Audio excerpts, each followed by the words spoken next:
He who wishes to peer into the abyss needs simply to wander through Nodcry on a misty night. The march of the wild hunt will be sure to drag him into the darkness.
You dare overstep your mortal authority?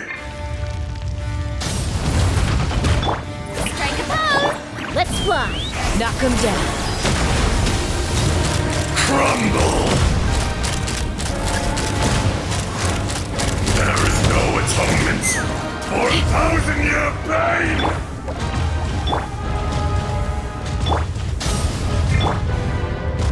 Shower me with that! Take me up!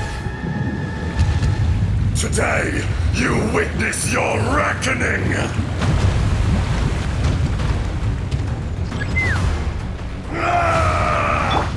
Be silent.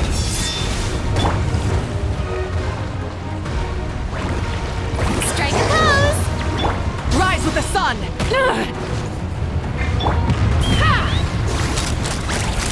Bullseye! Bullseye! The enraged Earth will not absolve you! Let the world collide! The show begins! Burn it down! You stand upon your tomb, though you know it not!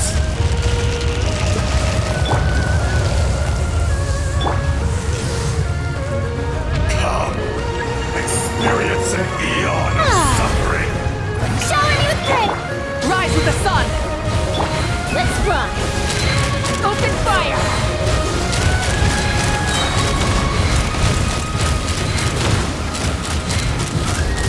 Locked on! Hold on to your hats.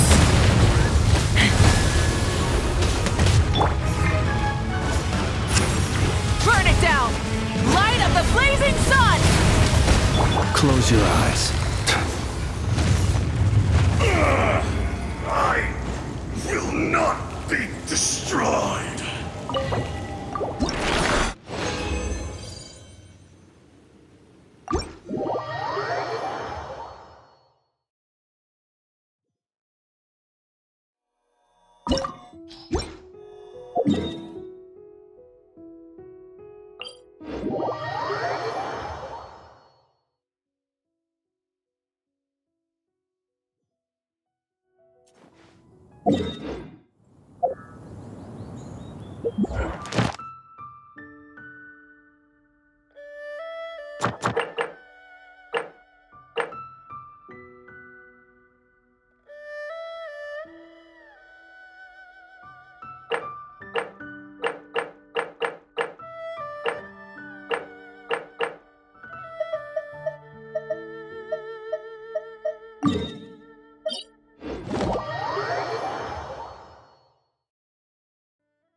Rise with the sun!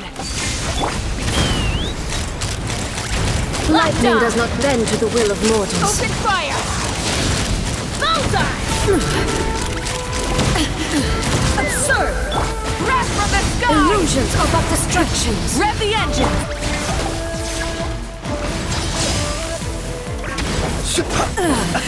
Shattered. The night cometh. Be silent. Strike a pose! Show any... Again! Open fire! Absurd! Lightning does not bend to the will of mortals. Knock him down. Pyroclastic surge! Full throttle! All desire can be broken. Euthymia crumbles before me.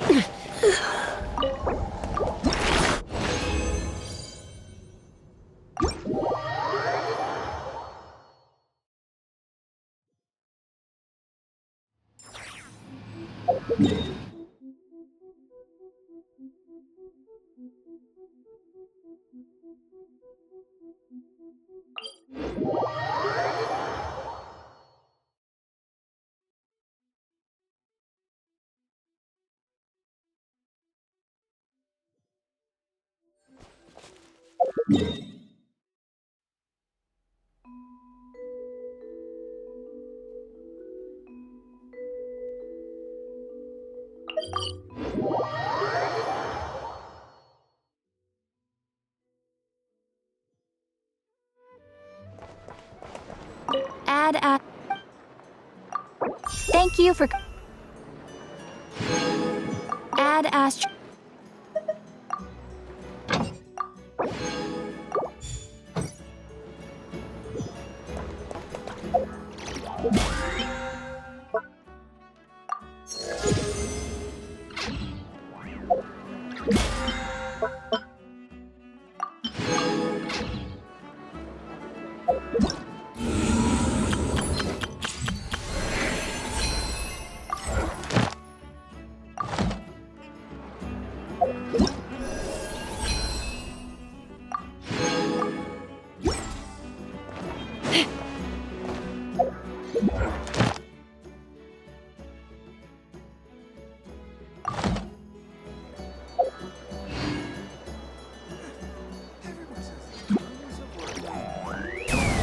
Some alpacas. The locals here.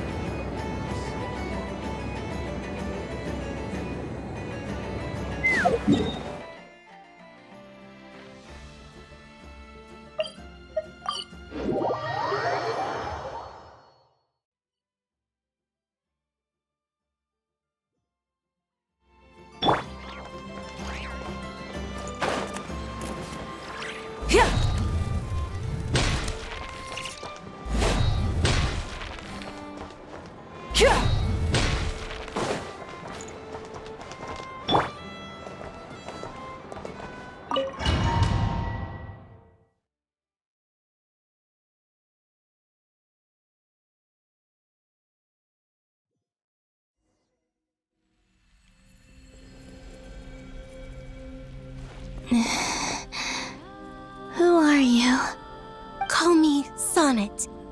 You have the same power as Canon. Sonnet. So, you're the goddess of the iridescent moon?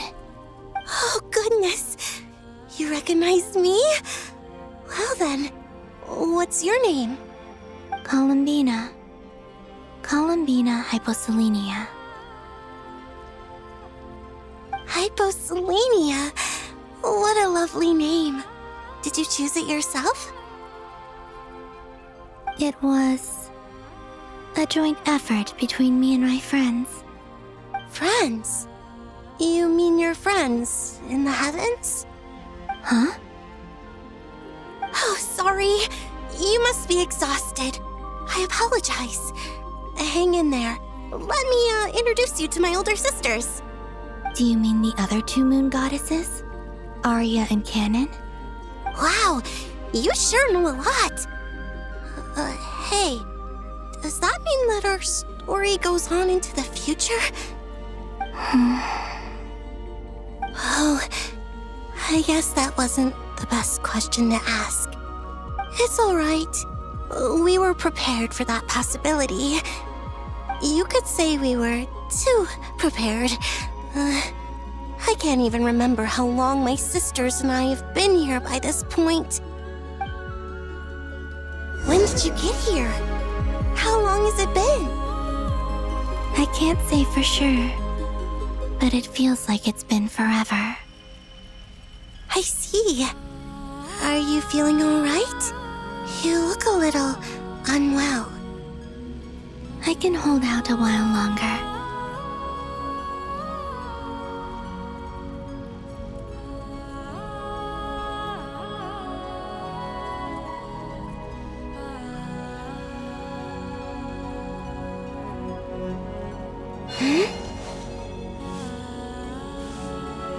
We don't have far to go. The place where my sisters and I are based is just up ahead. Don't worry, they're both really nice. I'll introduce you.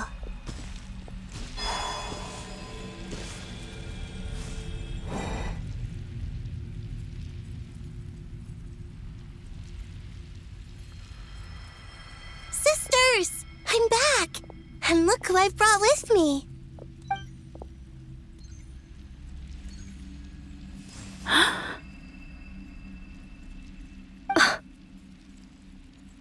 It's our lovely little sister, born in the far future. The pleasure is all mine.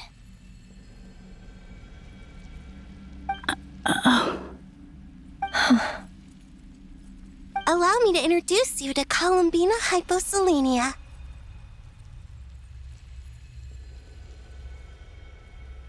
This is Arya, the goddess of the eternal moon. And this is Canon, goddess of the frost moon. Canon, don't you think Hyposelenia's power is similar to yours? Hello, Columbina. I apologize for our startled reaction just now. And please, forgive our little sister if she's been annoying you. She tends to talk a lot. It's fine. You seem shy. Don't worry, Columbina Hyposelenia. No one can hurt you here. Could you tell me where here is? Please. I must know.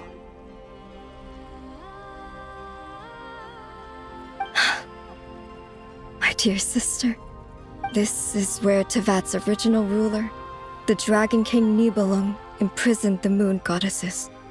What? You're scaring her, Canon. No, I'm fine.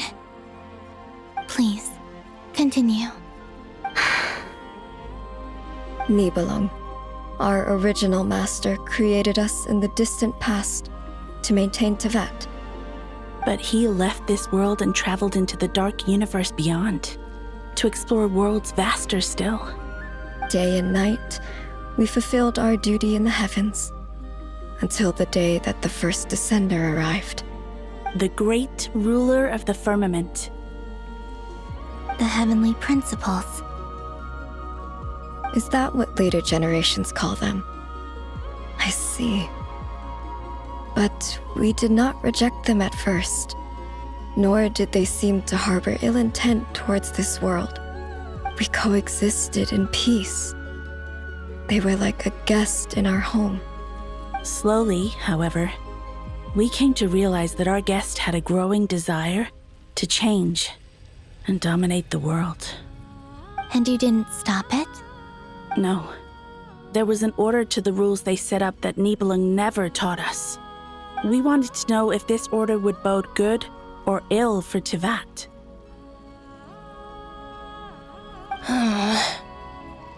All right. Canon and I wanted to know. Sonnet was against it from the outset. Later, we discovered that this great ruler of the firmament bore an almost paranoid hostility toward the desire of certain life forms to seek power. Or perhaps they feared them. They would even cast down celestial nails as manifestations of their power, to punish the civilizations of the world below. Only this was far beyond mere punishment. Right. Their rules brought order, but the price people paid for merely testing the limits of those rules was far too great. I did everything in my power to help the punished escape catastrophe, but still, too many lives were lost. The ancestors of the Frost Moon Scions were some of the ones you helped. But just when we had decided to take countermeasures, the Dragon King, Nibelung, returned. And so began the War of Funerary Flame. So, that's the name the world gave that war in the future. Well, who won in the end? As far as I know, the Heavenly Principles won, although it came at a great cost. They remained in Tivat, where they continue to rule to this day. And the world's original master, the Dragon King Nibelung, was destroyed. And what of the moons? Are there still 3 moons in Tivat's skies? You can tell us the truth, Columbina. We know we are but remnants of a bygone age. We are prepared for the answer. Only the Frost Moon remains. But it has been cast beyond the false firmament by the Heavenly Principles. The eternal and iridescent moons were both shattered during the war. So death finally came for us in the end. Sonnet. But you're still here, aren't you? A moon goddess cannot live without her moon, Columbina. She's right. That's why I began to disappear. Because the Frost Moon is cut off by the false sky. How much worse it would have been if it were outright destroyed. Our souls may endure within this lunar palace, but if our moons are destroyed, Then we shall disappear the moment we depart from it. I'm sorry. There's no need to apologize to us, dear sister. If anything, we owe the world an apology. If only we'd decided to act sooner, rather than arguing amongst ourselves. all the more reason not to spend this time in regret and repentance. Instead, we should focus our efforts on how we might help our future sister. Sorry? Don't you see, Columbina, your story is not yet over. Is that not why you are here?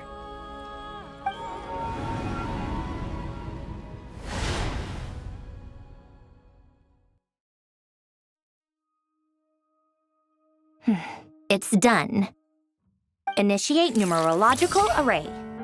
Continue running primary process. Calculate the world's fate through extrapolation. And identify nodes of potential change. Secondary process, scan for moons. Still 4. The number of moon marrows hasn't changed. Wait, let me think.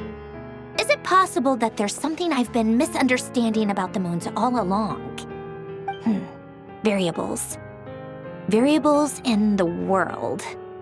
I know where potential variables within the world come from. So what about the moons? Are there any variables there? Like their life or death, for instance. What if being alive or dead makes no difference to a moon? But that's so strange. Even immortal gods can die. Why would the moons alone be? Wait! I've got it! If alive or dead is considered a variable, we might have had this wrong the whole time. No one ever said that a moon marrow equals a living moon.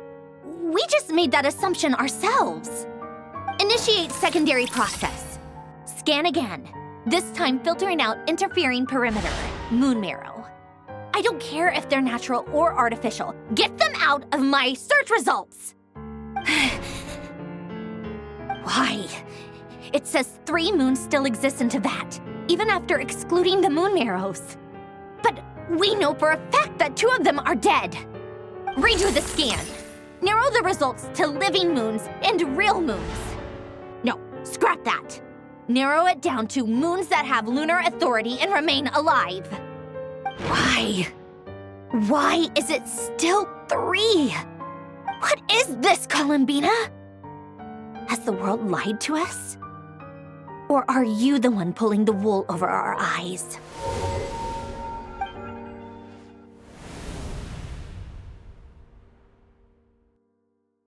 So, you think that the moon's reflection might be where Nibelung imprisoned the 3 moon sisters?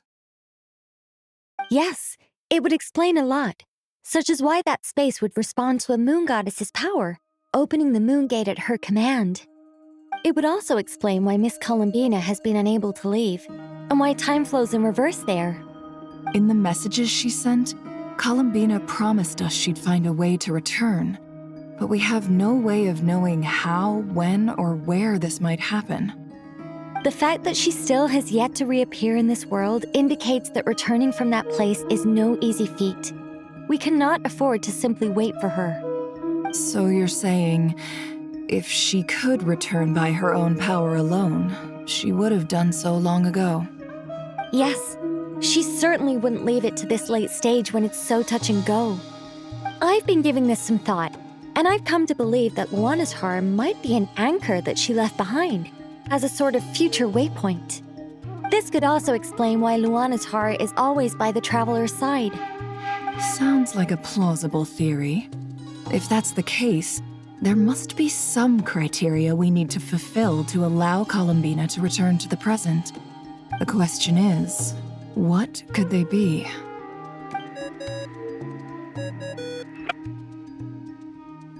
Hello? Listen up! This is extremely important!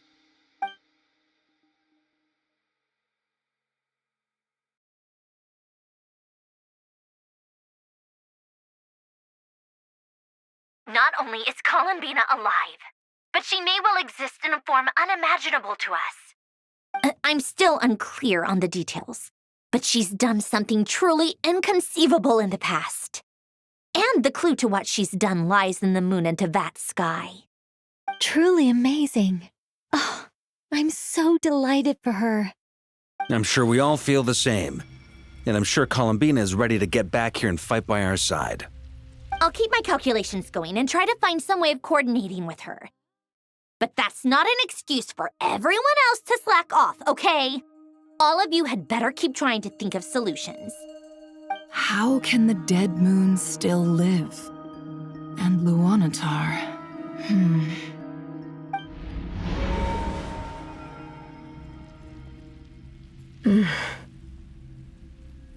It's hard to believe that's what will happen in the distant future. Our authority is linked to the most fundamental rules of Teyvat. I suppose it's no wonder that many would covet that power. I didn't realize that when you said friends, you meant people who live down in Teyvat. That's so lovely. I always wanted to go down there and have some fun. Have you ever tried leaving this prison? Of course. Between us, we've tried everything. But no matter where we go, this space will eventually bring us back here. It's like the center of a whirlpool. Everything ultimately converges here, at the moment when Nibelung imprisoned us.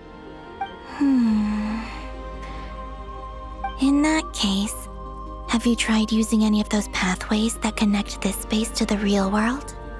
Sorry? What are those? They're passages through which you can make small-scale changes to reality by using Kuvaki. Or am I the only one who can use those passages? Because part of my soul remains in reality. Kuvaki. What is that? You don't know? It's a unique kind of elemental energy found only in Nodcry, the land from which the moons arose. Oh. Well, it's true that the moons first rose up from the part of Tvet you say is called Nodcry. But there is no difference in the elemental energy between there and anywhere else. What? Could you show us some of this Kuvaki? Hyposelenia? Maybe if we see it, it'll make more sense. Okay.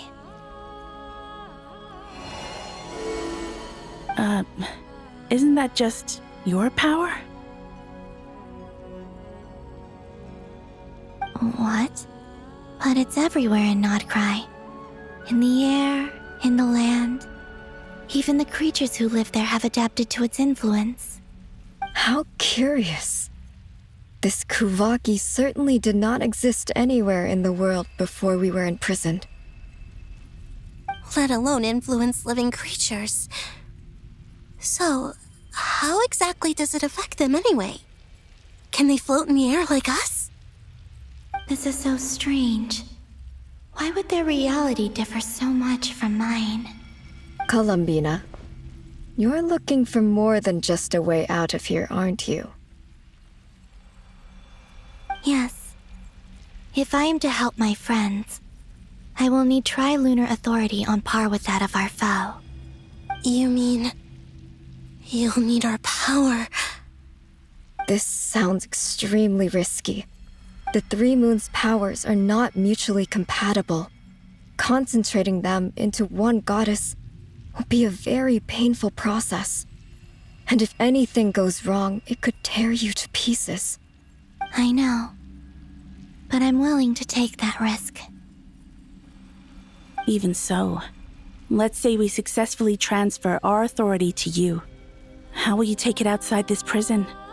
Nibelung constructed this realm specifically to prevent us from using our powers to interfere in his war.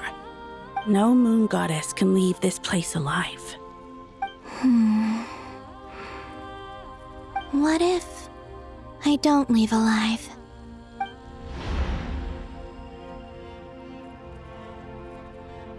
Where do we even start? How are we supposed to figure out what we're meant to do to help Columbina?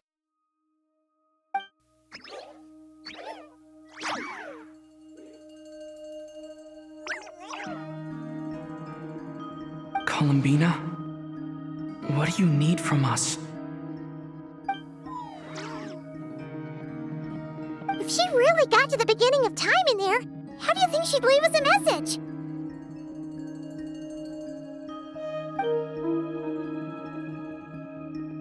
You don't think she'd write it down on a stone tablet somewhere in the hopes that we'd find it, do you? Seems unlikely. Columbina may not talk a lot, but she thinks deeply about issues like this. Let's review what we know. This is the Columbina who fought alongside us against the Reikir of Solnari, and with whom we celebrated Moon Prayer Night. She knows our personalities, our ways of doing things, even our unique strengths and abilities. So, if she wanted to tell us something from a long, long time ago, what would she do? Oh,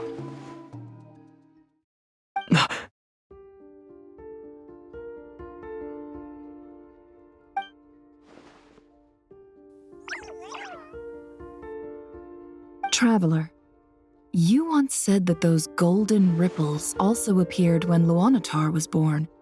What if Columbina left Luanatar here, not just as an anchor to the real world, but for some other purpose? If she is part of Columbina, and Columbina knows that I can see past events through her... Oh yeah! Like when you peeked into Rarer's past through his heart! Nefer, wait! If you're right about this, and you can really see past events through Luanatar, your eyes, they'll... Oh, I know. Looking at Rerir's past in Conria was already enough of a strain on my eyes. Looking this far back into the past, it'll surely blind me. But it's our only chance. This is the only way. Boss. We spoke about this once, a long time ago. Do you remember what I said, Yehoda? The day I lose my sight, the Curatorium of Secrets will be yours to run. But... What's wrong? I'd be overjoyed if I were you. This day's come a lot earlier than either of us expected. I need to know you'll honor our agreement, Yehoda. Promise me. Yes, Boss Neff. I promise. Are you sure you don't want some time to think this through? What is there to think through? I should have gone blind after our battle with Rerir. Frankly, it's almost criminal that I got away with it for this long. Then at least let me take some precautions on your behalf. And if you really do lose your sight, I'll visit your office every day and make sure you're well looked after. Oh, please, anything but that. I was actually ready to go through with this. Are you trying to scare me into backing out? As if I could ever scare you. I'll assume you're just joking to calm your nerves. All right, enough chit-chat. Let's do this.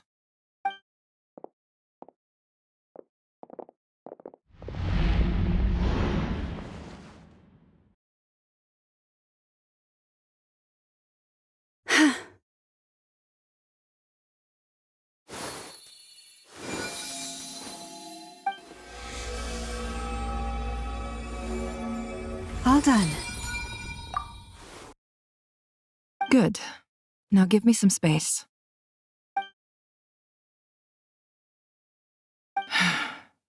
Come on then, little one. Show me what happened in the past.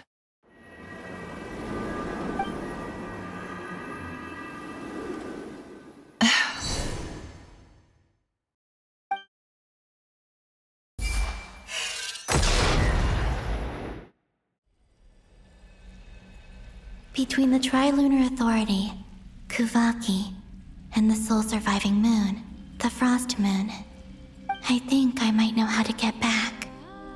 But I will need my sister's help.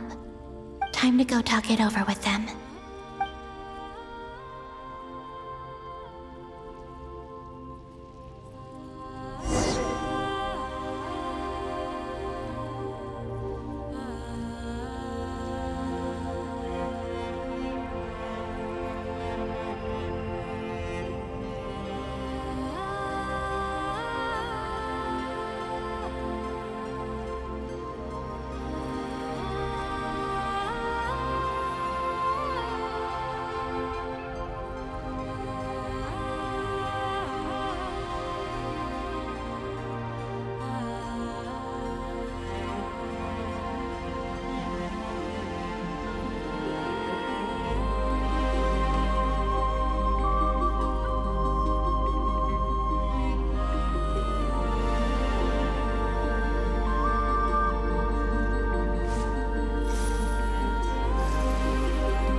It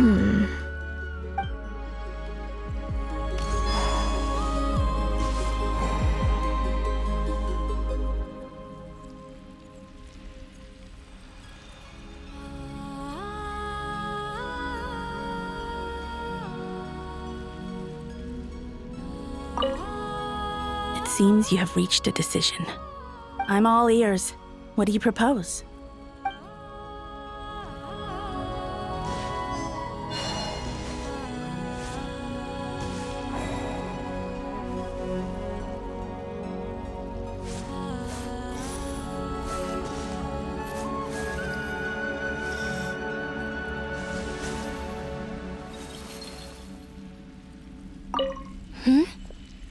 Have you decided what to do?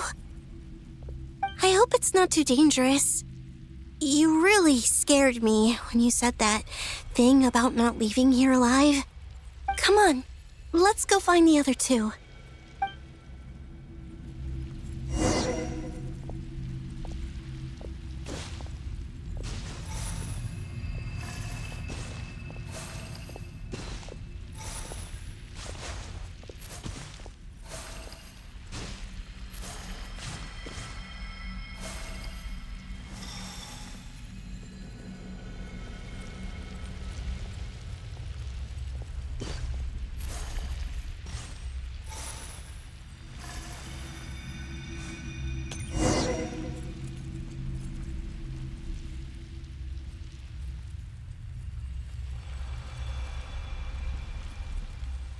Have you figured it out, Columbina?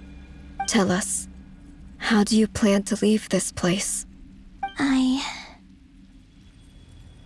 intend to die here, in this moment, and then be reborn in the future with the help of my friends. What? What are you saying? How can the dead be reborn? And how will you inform these future friends of your plans? You can't exactly leave oracles. Nothing can escape this place. Not a single ray of moonlight. And even if you found a way, what if they never find the message you left for them? You'll... No, that won't happen. Come again?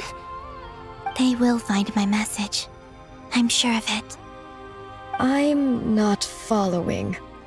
How exactly will you achieve this? It's quite simple, really. First, I will leave my soul here.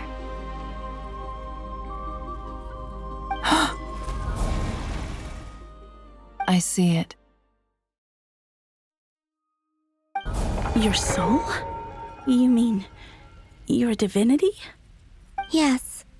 I once left a portion of my soul in the future. One so small that this prison barely noticed anything.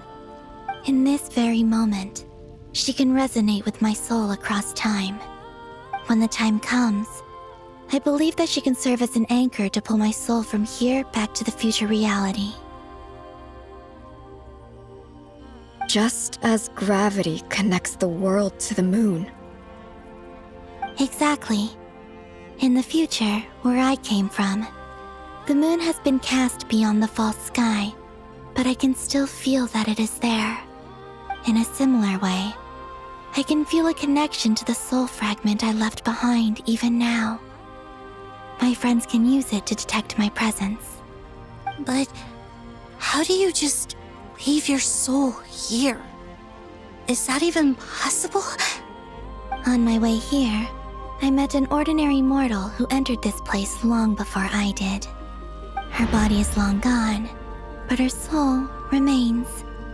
And before that, I encountered an old enemy whose entire soul survives here intact, while the power that once corrupted his body has faded away. So, perhaps this space is specifically designed to imprison divinity and authority, but not the physical body.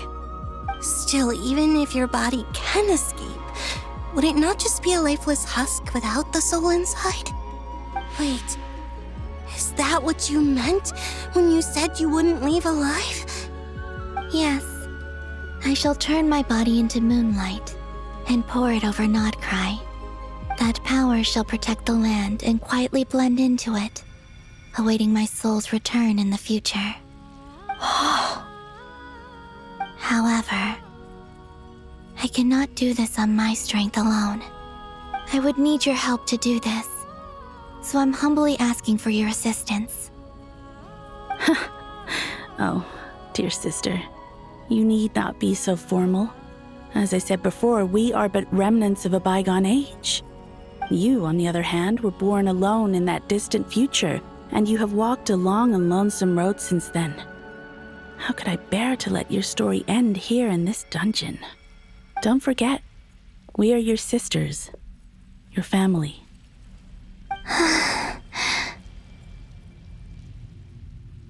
Arya's right. Actually, I've always wanted a little sister. Can you imagine how it's been for me? Getting nagged by 2 older sisters all the time. Now, I finally get to be the big sis. And not just that, but I get to help you return to your world, too. How could I say no to that? Sonnet. Canon?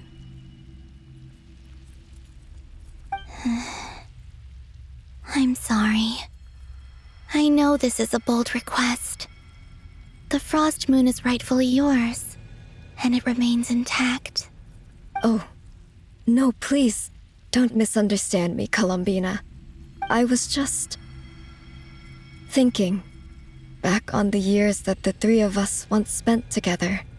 You cannot imagine how happy I am to hear of the future world you describe. The Frost Moon Scions, your lovely, kindly friends. For the 3 of us, whose purpose in life was to maintain the peace in Teyvat, it is a great relief to know that the people of this world live in such an abundant future.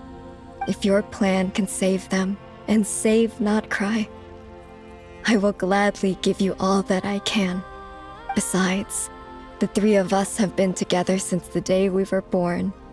I could never abandon them to live on alone without them. Canon. Still, I do have one question I would like to ask you before we proceed. Certainly. What is it? Why do you cover your eyes?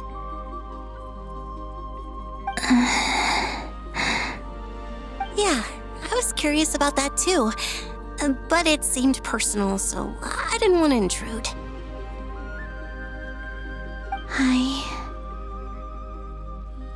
There was a time when I refused to look upon the world. I believed it was full of nothing but lies and falsehoods.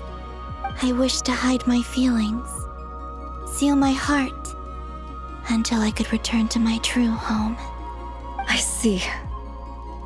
Perhaps that decision saved you from ever having to see the false sky again. But at the same time, you likely missed out on many true and precious things, like the smiles on your friends' faces.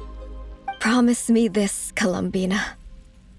When you return to the future, open your eyes, take a look at the world around you, and see your friends. I'm sure that you know this already, given that you long to return, but that is your true home. Give me your hand, Columbina.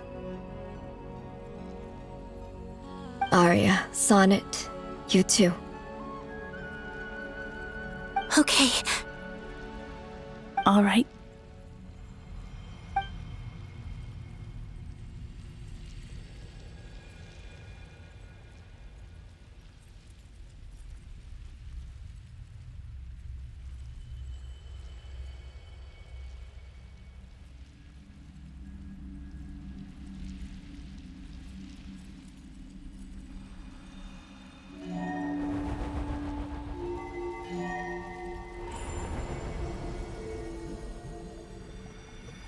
We once were the songs sung for eternity, but now it is you who must continue to sing.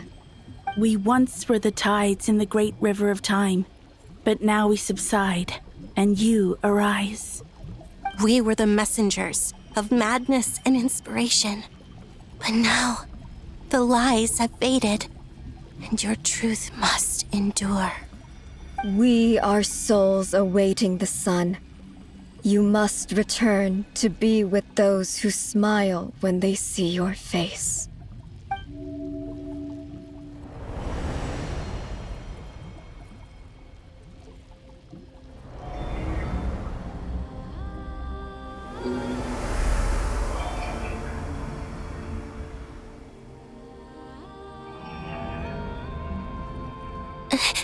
Is it done? Yes. We have transferred the authority over all 3 moons to Columbina Hyposelenia. From this moment on, she is the Tri-Lune Goddess, the one and only moon goddess of this world.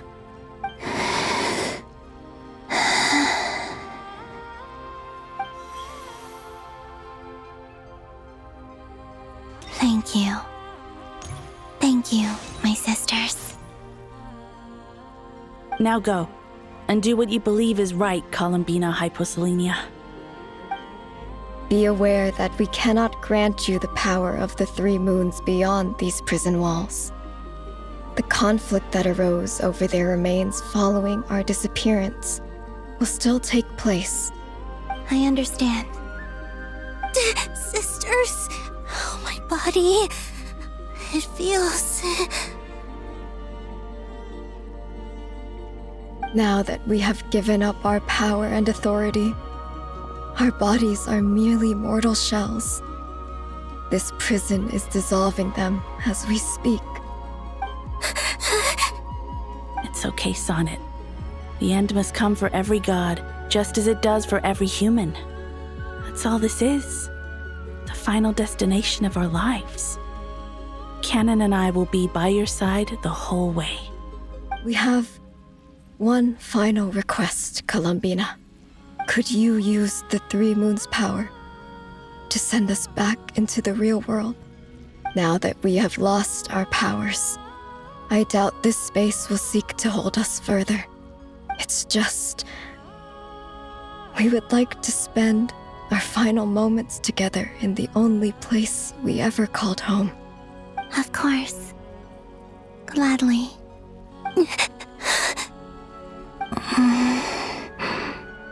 Sonnet? Yes? Don't... I wish I could tell her not to give in to the abyss. Not to be afraid. But is this really what I should say at this moment? Don't forget. I'm so glad to have a big sister like you.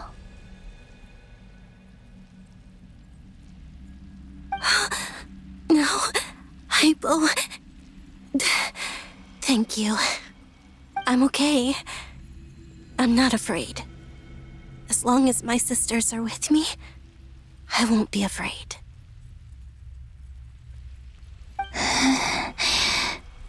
It looks like this is goodbye, sisters.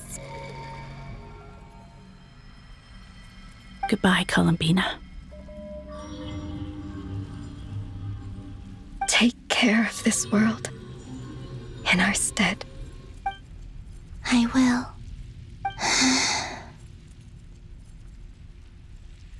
And now, it's time for me to bid farewell to my body, too.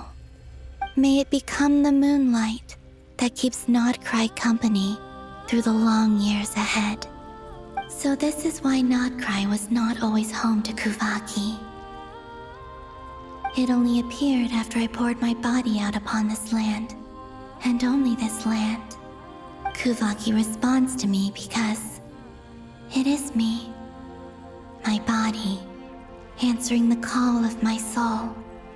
And the golden energy I've encountered on my way here was, in fact, that very soul, which I am about to leave here to guide me.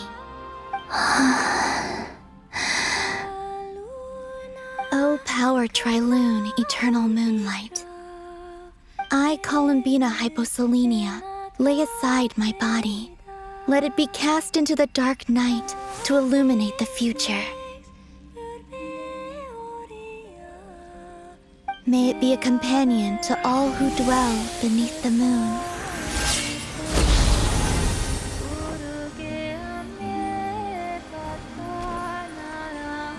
Until the time comes for me to return home.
Boss! That was crazy! Were we even allowed to see that? Is anyone? Oh, can you still see? How many fingers am I holding up? I see 2 fingers, and a look of sheer terror on your face. Truly astounding, Miss Nefer. Your eyes have glimpsed the very ends of the world, and yet they remain as sharp as ever. Or is the credit for this miracle due to Miss Lauma? It seems that even time itself is no match for your medical skills. Surely you jest, Mr. Flins. I suspect we have Columbina to thank. She must have realized the immense toll that the ritual would take and purposely set aside some of her power in the past to protect Nefer's eyes when this moment arrived. There is always a great price to pay for witnessing the truth, but it seems that this time, Columbina has shouldered that burden on our behalf. She chose the perfect method of getting a message to us. Though her eyes were always shut, she was clearly so perceptive. She knows us well. She knew exactly how we would think and what we would try. Despite being separated by time and space, we're seeing the same possibilities and seizing the same opportunities. We still don't even know if she's okay right now. But as long as there's a chance we can do something, we'll fight to make it happen. We'll get you back somehow, Columbina.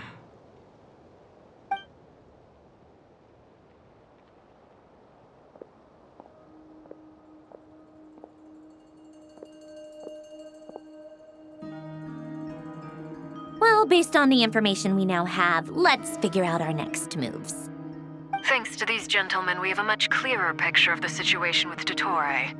The civilian population has been moved to safety, so we no longer need to hold back. Miss Androne, how are the calculations going? So far, so good. I'll keep seeing how far I can push the system, though. Can't have Hatman being powered down for nothing. There's still a long road ahead. Where should we begin?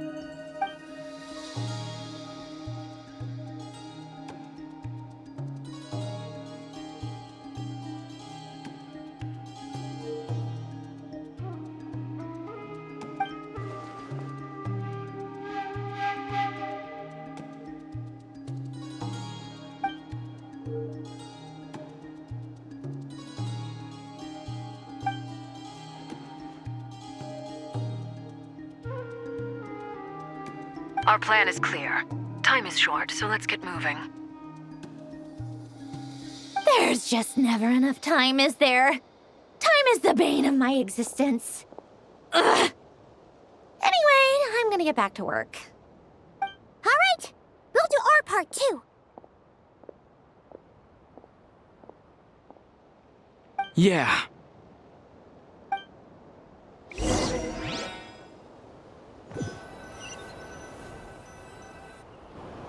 Albedo's theory says that elemental energy can dilute the light realm's power, but I'm no expert in building elemental defenses. Sounds like something out of the advanced elemental theory section of the library. Whew.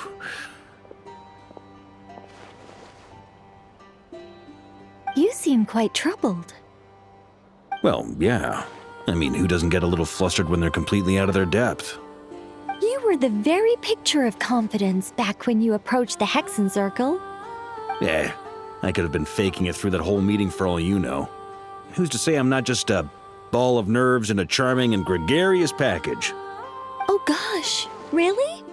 I'm so sorry, I had no idea. Well, you're all the braver for it. Still, I was much more in my comfort zone than I am here. At least in Mondstadt, you can cry for help from a cliff top and actually stand a chance of summoning Barbados himself. Things have never looked bleaker than they do now. If we don't pull this off, Tevat's doomed, isn't it? Oh, you think so? Actually, yes. Yes, it probably is. It's a shame. Don't put too much pressure on yourself. Tevat has faced annihilation many times in the past, but it also gave us you, didn't it? Hey, don't give me that. It's not like I'm anyone special. I disagree. Every human born in this world is special. We angels have always believed that. In that case, this humble human being has a big favor to ask of you. I thought you might say that. I'm sure Alice, in her great wisdom, sent you here precisely to help us in this difficult time, yes? Well, that has less to do with her wisdom and more to do with my power. Of course, of course. Well, the thing is, these elemental defenses we're about to build, I don't think it's a question of if they'll fail, but when. Durin's findings from his patrols make it clear that Dottore is constantly expanding his territory. First it was his lab, then the design bureau, and now this. It's not realistic to completely stop him encroaching on the rest of Nagcry. Rather, our goal should be to stall him for as long as possible. If Miss Sandroni's calculations are correct, well, they're the closest thing to certainty we have in this situation, so let's assume they are. Anyway, her calculations suggest that our best hope for victory lies in Miss Columbina's return. It's up to us to slow Dottore's advance and buy time for her to make a return. Are you asking me to help you with building the defenses? No. I'd like you to prepare for what comes next. When he eventually reaches us, we will have to fight him. You were an angel once and a mage now. I'm asking you to lend us your protection. Oh. Can I take it that you're triggering the terms you fought for during our three-way talks? Well, technically those terms were about protecting Mondstadt. But if you're happy to agree to the change in location, then yes, let's do that. You're cashing in on this much sooner than I'd imagined. Well, yeah. The way things are going, I might not get another chance. Very well. The mages have heard the knight's plea, and we will respond. To tell the truth, Alice and I had already discussed how we might help you all, so I didn't come empty-handed. I always like to be prepared.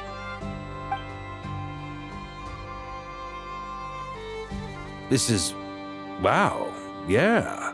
This is great. Seriously, thank you. It's been many long years since I had a chance to dazzle humanity with a little divine intervention. To humbly serve as a reliable and responsible guide. Anyway, Knight of Boreas, please accept this gift in recognition of your great virtue. Go now. May the angel's blessing deliver you safely to your destination.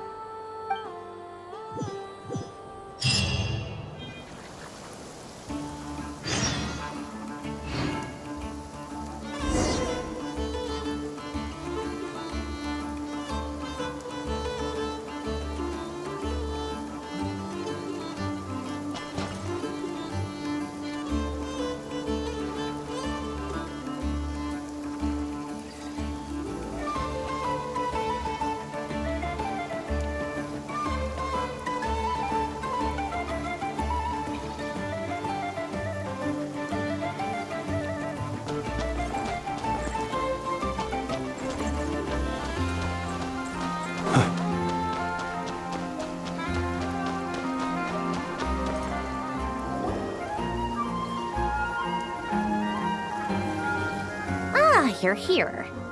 Sandrone! How are things going? Glad you asked. You two are about to become the first people to lay eyes upon my masterpiece. Or should that be the first person and the first, specter? Hey! Whatever.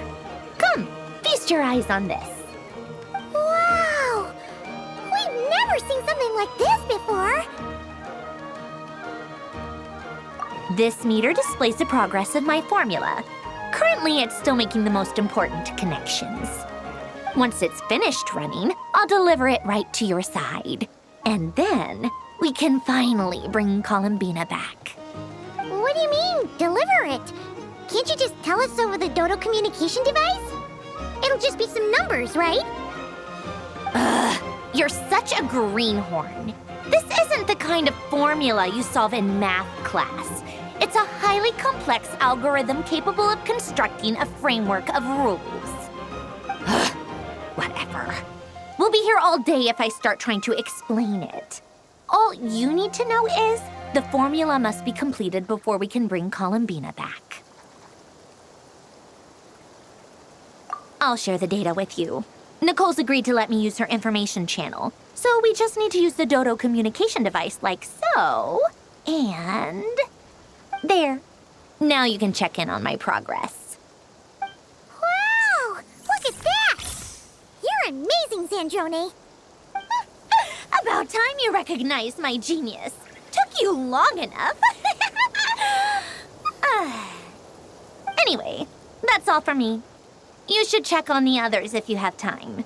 Make sure we don't have any weak links in the chain. That might sound harsh to you, but close supervision is a common practice in the Fatui. Not looking to catch anyone out. I just care about everything going smoothly. That's all. I'm kinda stuck here while the formula's running, so I need you to be my second pair of eyes in the meantime.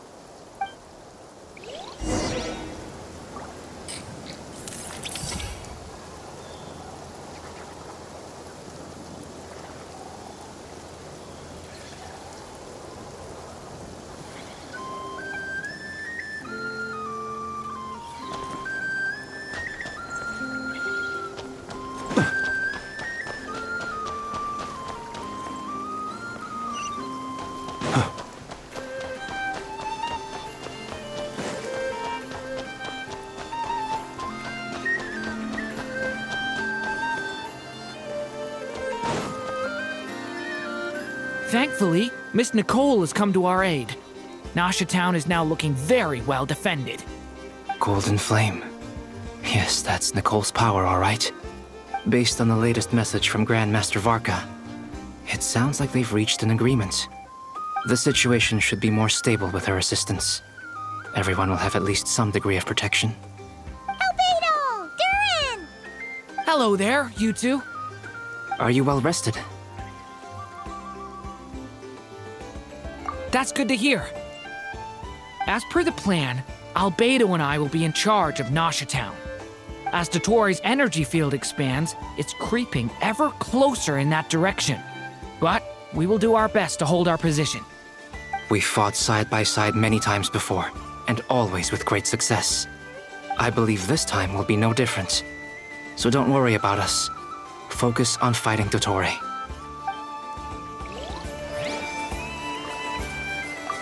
As Dotori's energy field expands, we fought side by side many times before. I believe this time will be no different. So don't worry about us.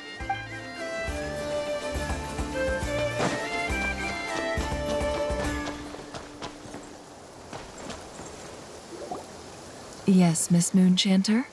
What are you staring at? You always address me in the strangest ways. Lady Moonchanter 1 minute, Miss Moonchanter the next. Yes, and? Are either of those incorrect? Not as such. It's just that I simply call you Nefer nowadays. Uh-huh. That's my name. What's your point? The point is I don't add any honorifics or titles. Meaning what? That maybe we're on friendlier terms now than we used to be. Is that how you see it? And I thought I was the one with eye damage. Never! Wilma! Paimon, traveler. Just swinging by to check in on you. How are things going? Did you manage to get some rest? Don't worry about me. I won't slow us down. And I give my all to ensure our victory. Ah, yes. Allow me to give you two a quick checkup. All done. You're both in good shape. You're welcome. You'll have your work cut out for you in this battle against Dottore, so make sure to get some rest in first. Paimon will keep an eye on him, don't you worry. I'm glad to hear it. Take good care of yourself too, Paimon.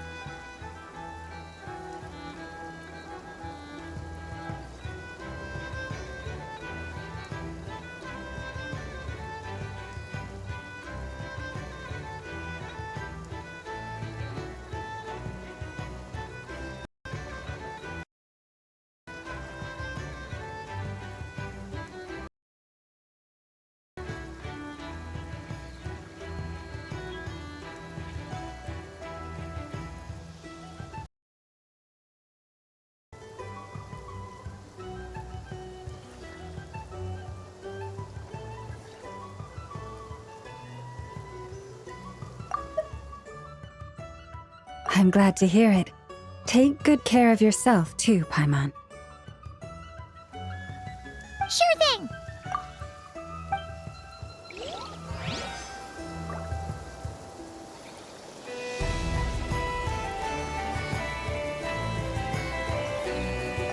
Don't worry about me.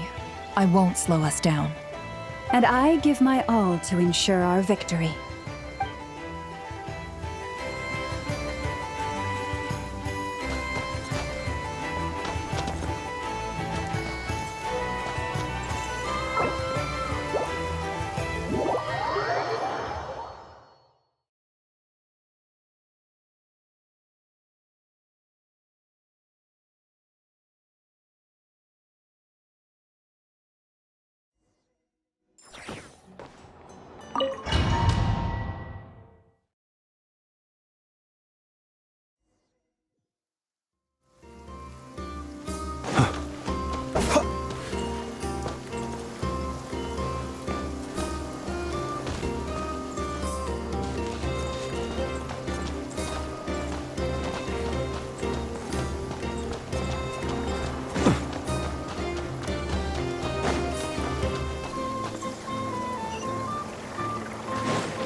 Here. Sandroni! Glad you asked. Hey!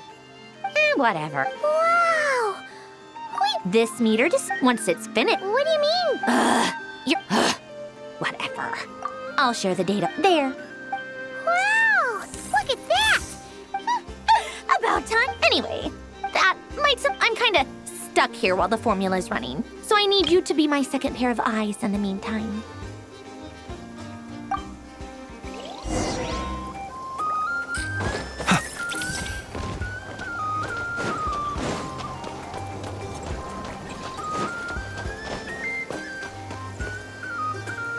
Yes, Miss Moonchanter? You always address me in the strangest way. Yes. Not as such. Uh-huh. That's my name. The point Meaning what? that...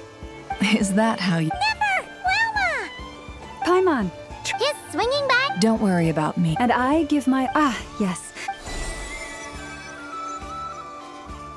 All done. You're both in good shape. You're welcome. Paimon will keep it. I'm glad to hear. Sure thing! Don't worry about... And I give my...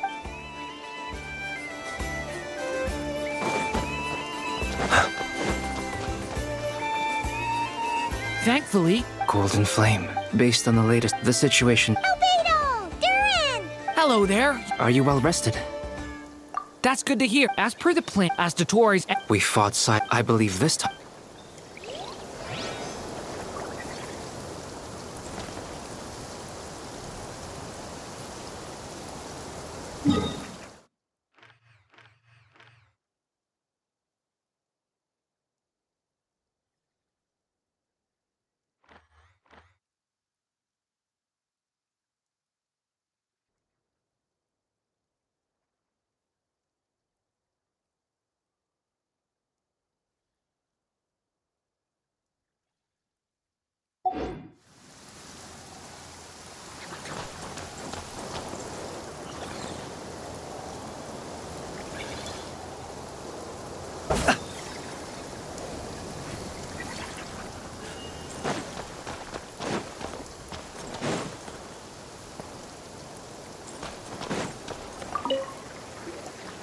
Traveler, Paimon, a pleasure to see you both. Twins! How's everything coming along? Fairly well, if I do say so myself. Personally, I am ready to confront Dottore head-on. Ooh, you sound much more serious than usual. To be honest, I am not usually fond of exercising my full strength. For one thing, it's hardly conducive to maintaining a low profile. Besides, I believe one should have the right to choose when to show their hand. I am conserving my strength until the moment of battle is upon us. Anything to boost our chances of victory. Seeing you get into the zone like this really puts Paimon at ease. Huh, Traveler? I consider it an honor to have your trust. Rest well. I look forward to seeing you both in your element during the battle.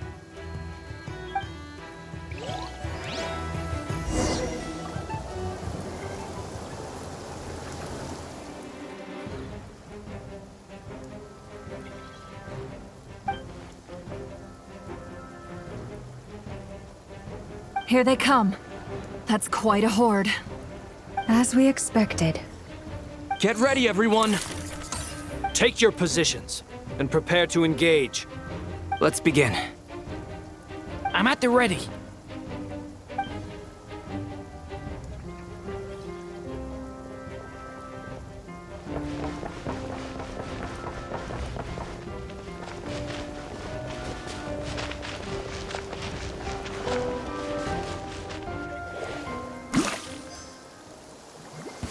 What a waste of time! Go! Go! Bombs away! Beware the creatures of the night. Observe, be silent. Long while you still can! There's nowhere to hide!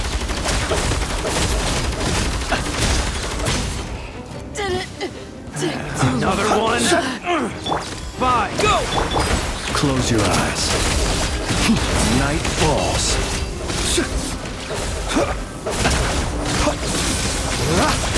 Observe.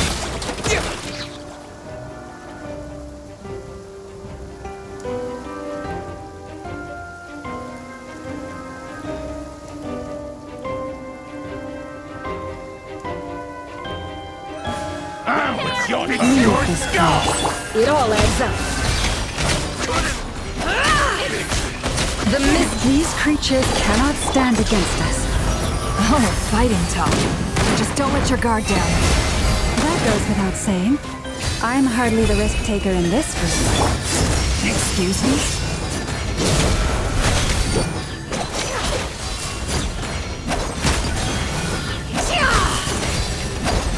No more lies. It all falls into place.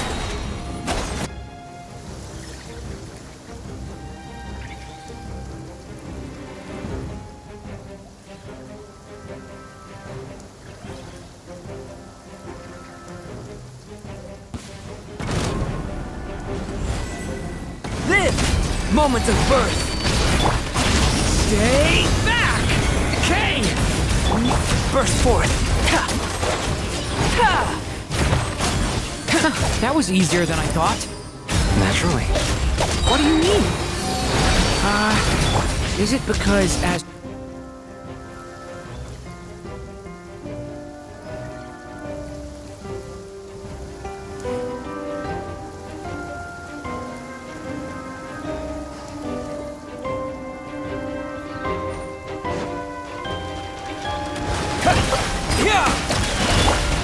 Poor last lamb, with one heart. It all adds up. The deception ends here. Be silent. Close your eyes. Night people have always used fire to drive away wild beasts. Wouldn't a lantern work just as well? You read my mind, my dear friend. I was just about to say that. All right then, dear friend. Bring the light! Dark! To dust!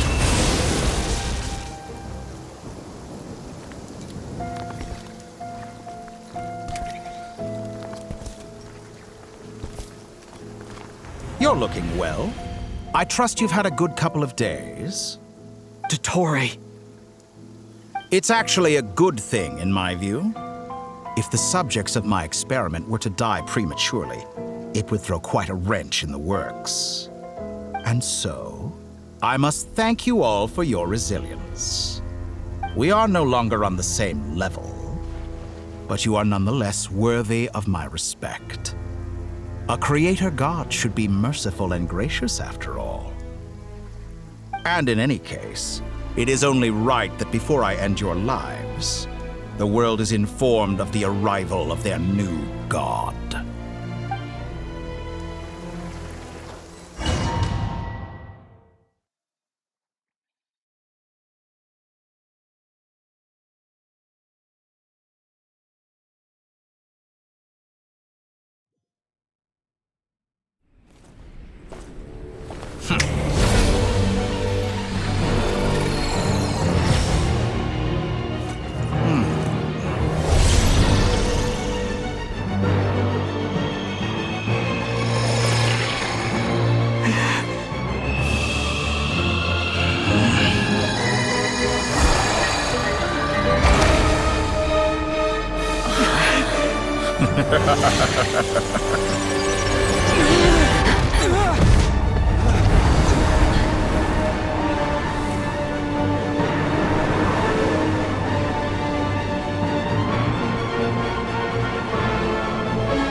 The experiment begins.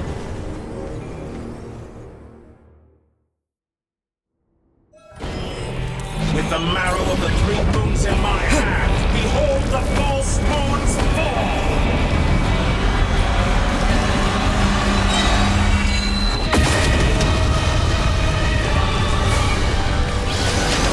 Go! Water jet! Bombs away! No more lies. Can't hide the truth. Seek within. Pathetic. For the everlasting forest. Flores, protect us. Be silent when night falls. It all adds up.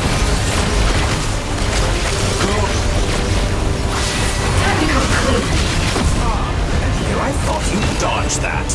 Let's see what you're made of.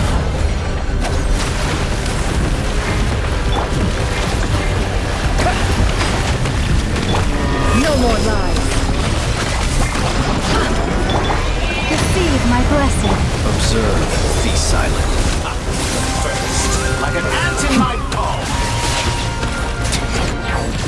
Oh. I've been moved inside another space. And it's sealed off. Looking at the structure of it, it seems like Dottore intends to trap us here. There's no exit. Our endurance is about to be put to the test.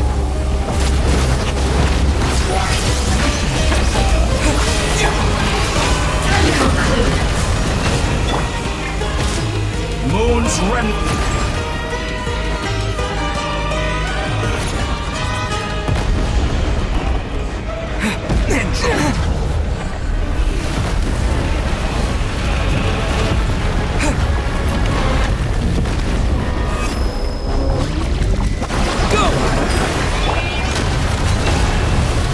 No more lies. Cannot face me. Foul.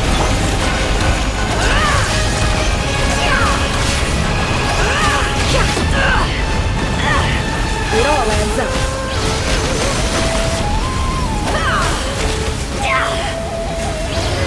No more lies.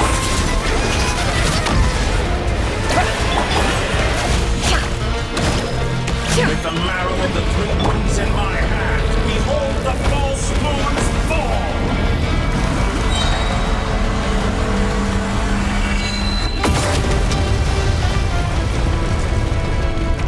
Reverse.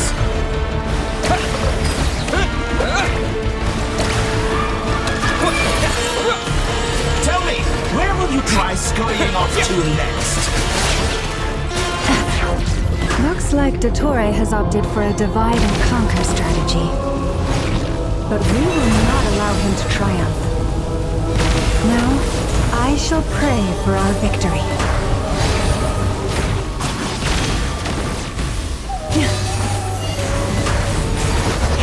Go!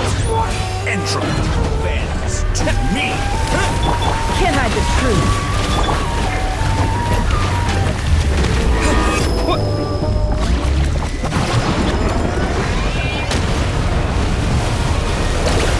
No more lies.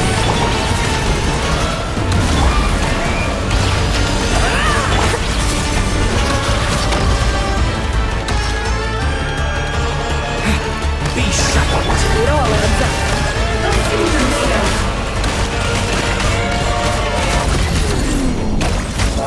Good. Keep it up. Did you honestly think that would hit me?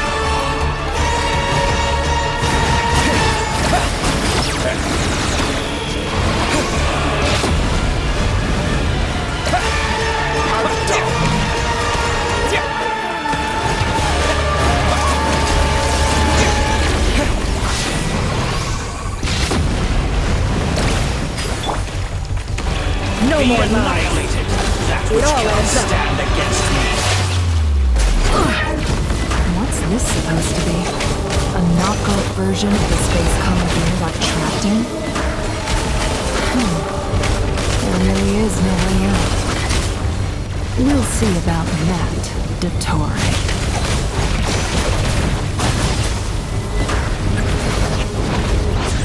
And my I have not intended to take your teammates from you. But you have a choice. Obey, and I can release them. Excellent deal, you ask me. Did you honestly think that would hit me?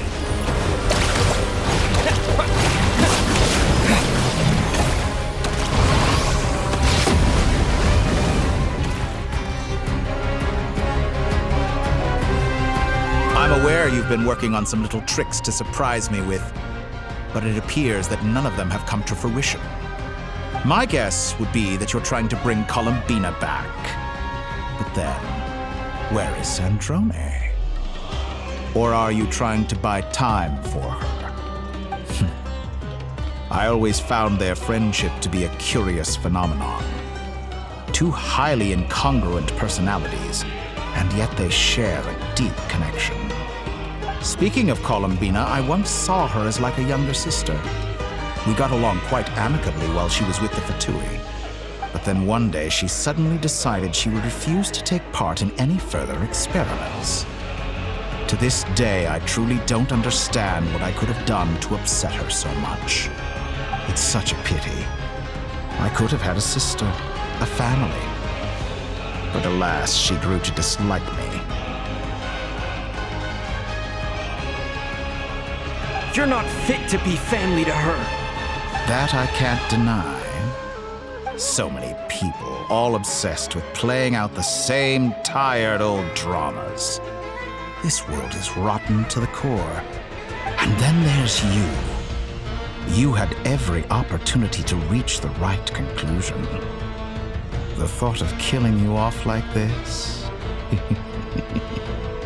But I maintain that I approached you in good faith, so I will offer you another chance. Will you work with me? You have until I count to 10 to make your choice. 1, 2, 3. Not in a million years.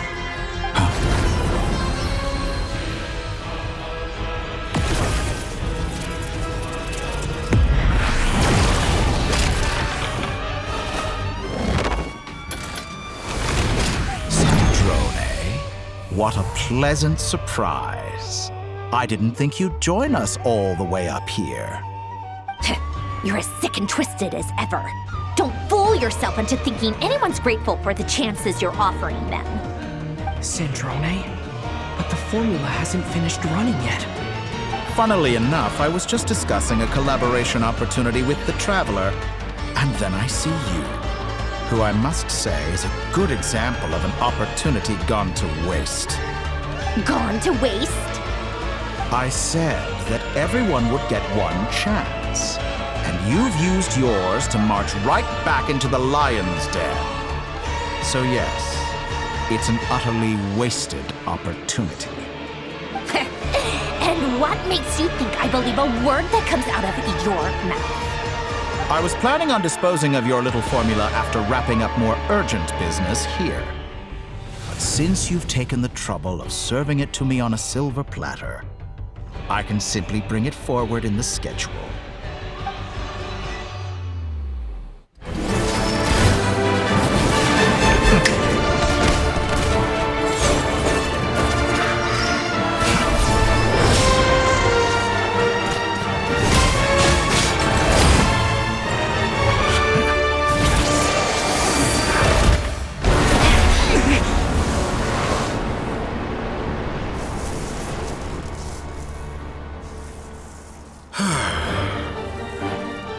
Is this your life's work? This piece of trash?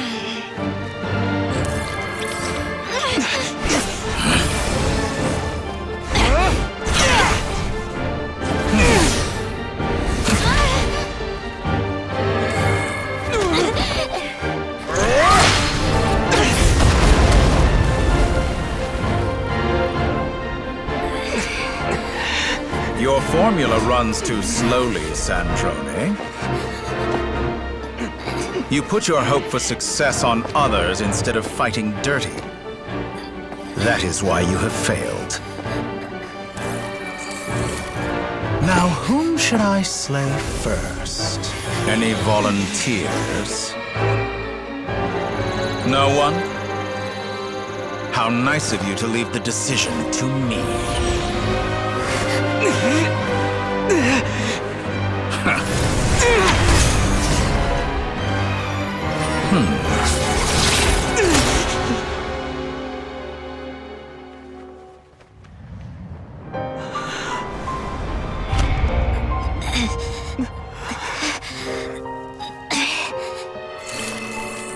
Oh, how unexpected.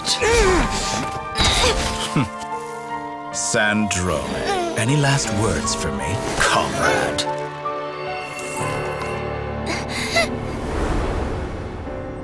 Is there anything you wish for?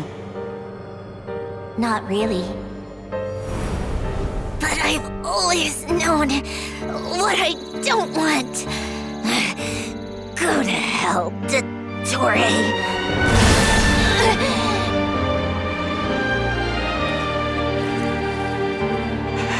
No!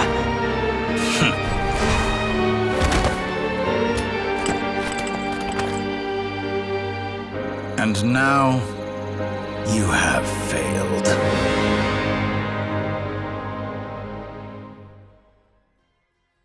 Sandrone!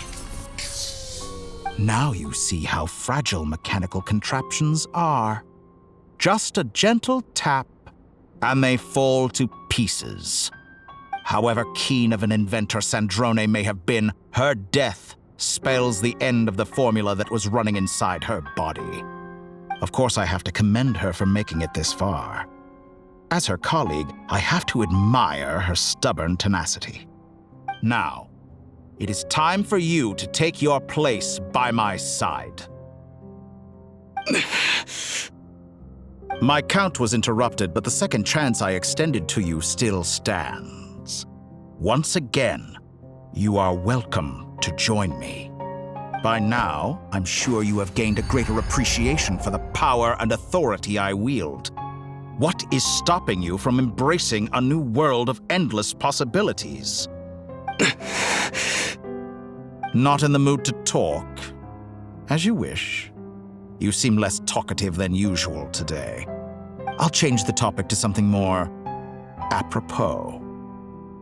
Sandrone was always like this, never trusting anyone, always so reluctant to share her research with them. Objectively speaking, she had her strengths.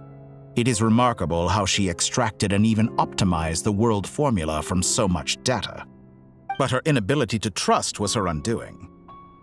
Had she allowed someone else to monitor or run the formula for her, you might still have a chance at victory even now.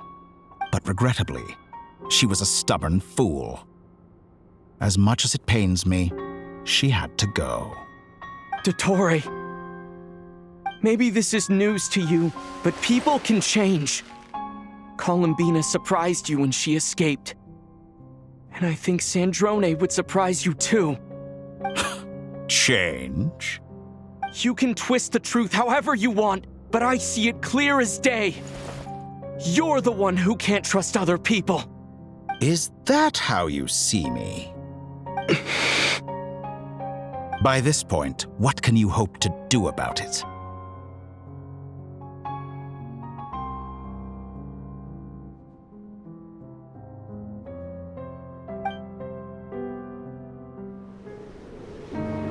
It is pointless to fight on. You've already lost.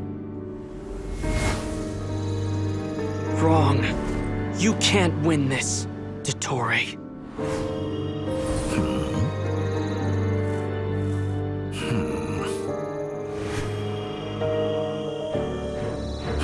What?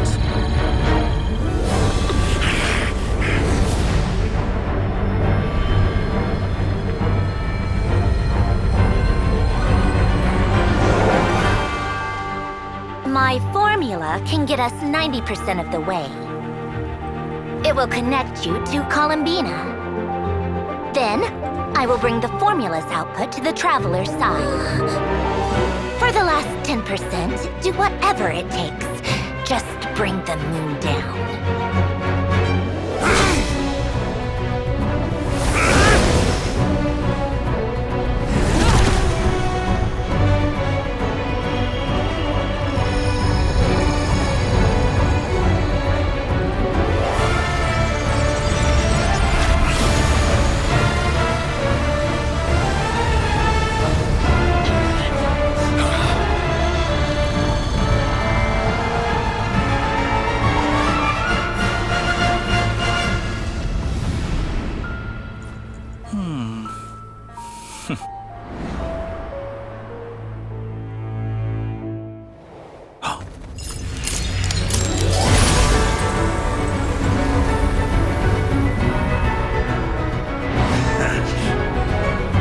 The moon will never be yours!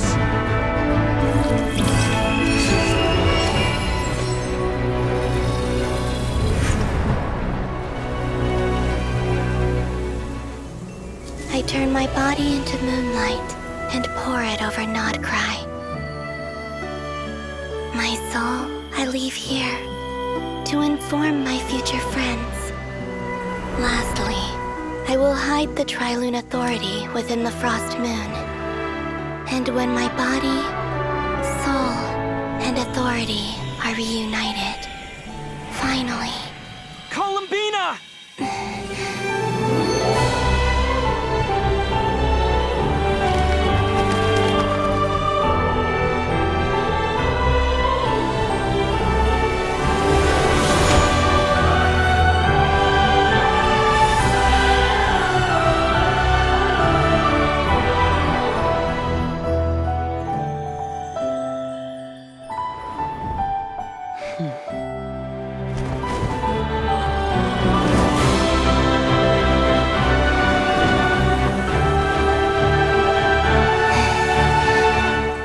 It's been too long.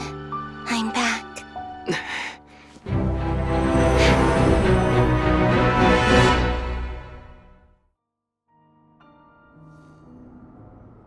Stay focused on the battle, Traveler. What a touching reunion. Though I personally find myself repulsed by the sight of weaklings huddled together for war. Now, quite finished patting yourselves on the back, show me how long you can struggle. Before you drown! Watch out, Columbina! Manipulate space itself! I know. Wait for the right moment. We'll strike together.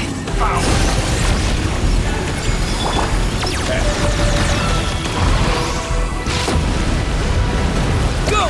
Outdone! Moon's remnant!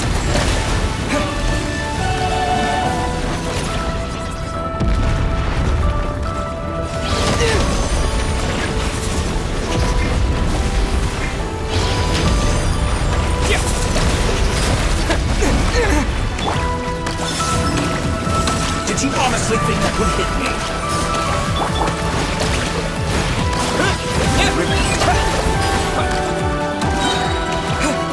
Bombs away!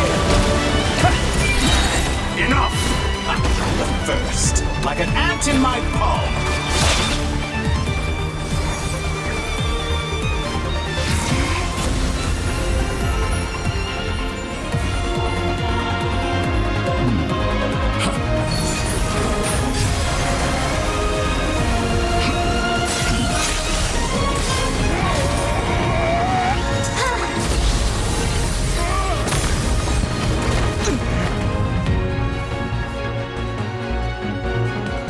I grant you the new moon's blessing. The new moon shines upon you. I am growing weary of your stubborn resistance. It's over, Dottore!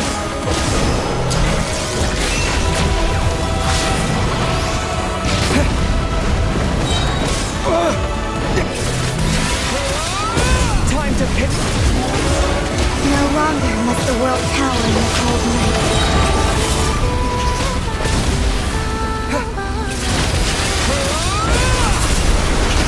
The moonlight dispelled the darkness.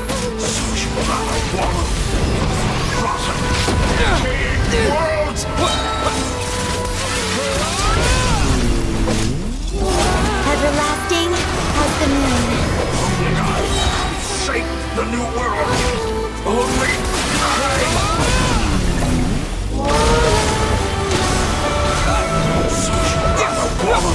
in this rotten, decaying world.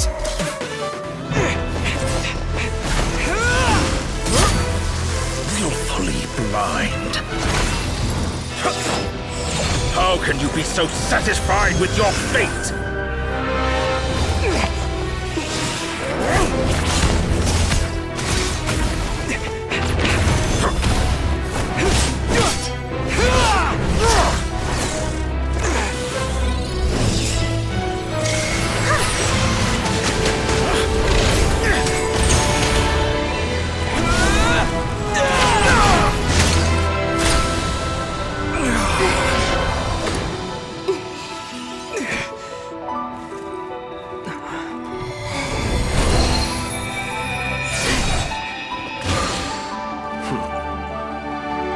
This battle was never about fate.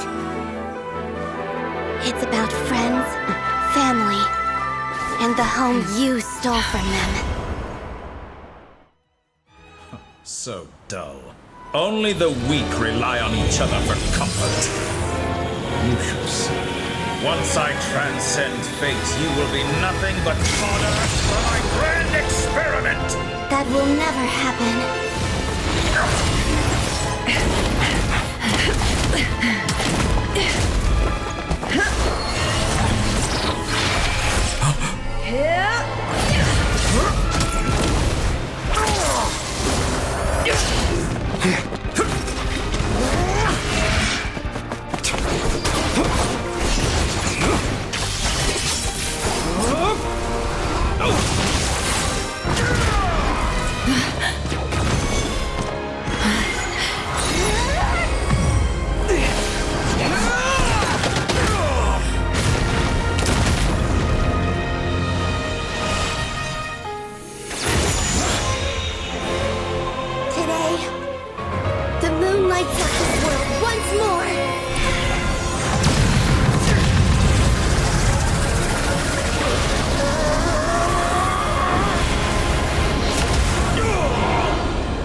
No, this world is our home.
No, you're doing it wrong.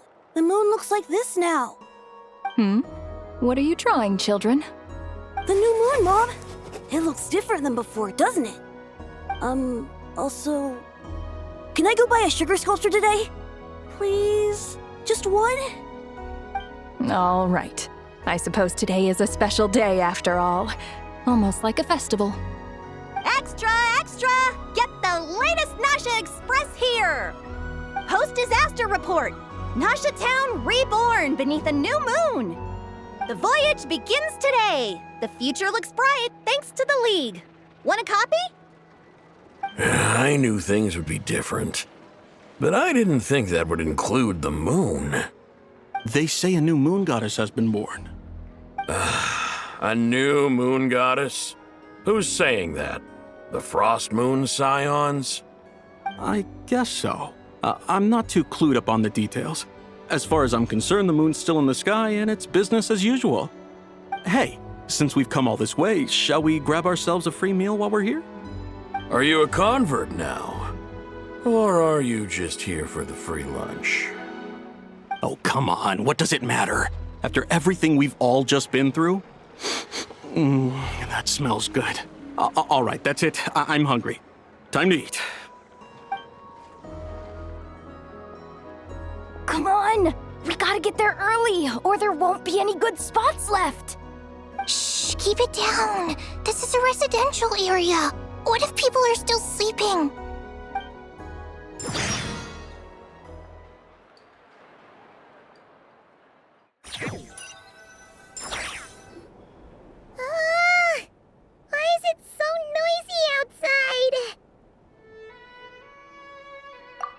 okay.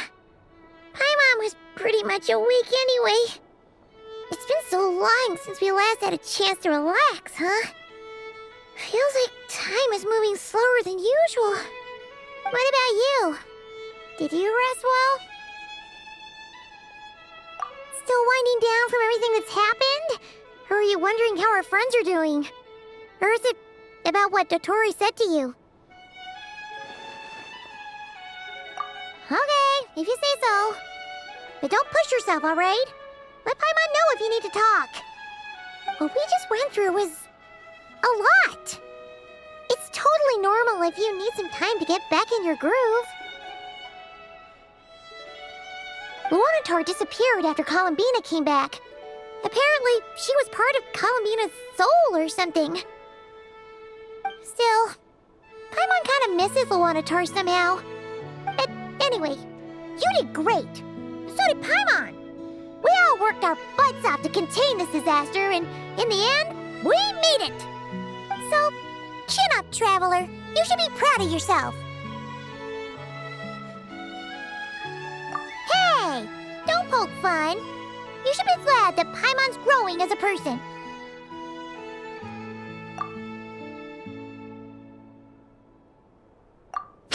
Paimon didn't think you'd mention it. You have no idea how anxious Paimon was. She was worried sick about you. Well, if you really want to show Paimon you're sorry, you're gonna need to make it up to her. You better be ready to splash out on a lavish meal.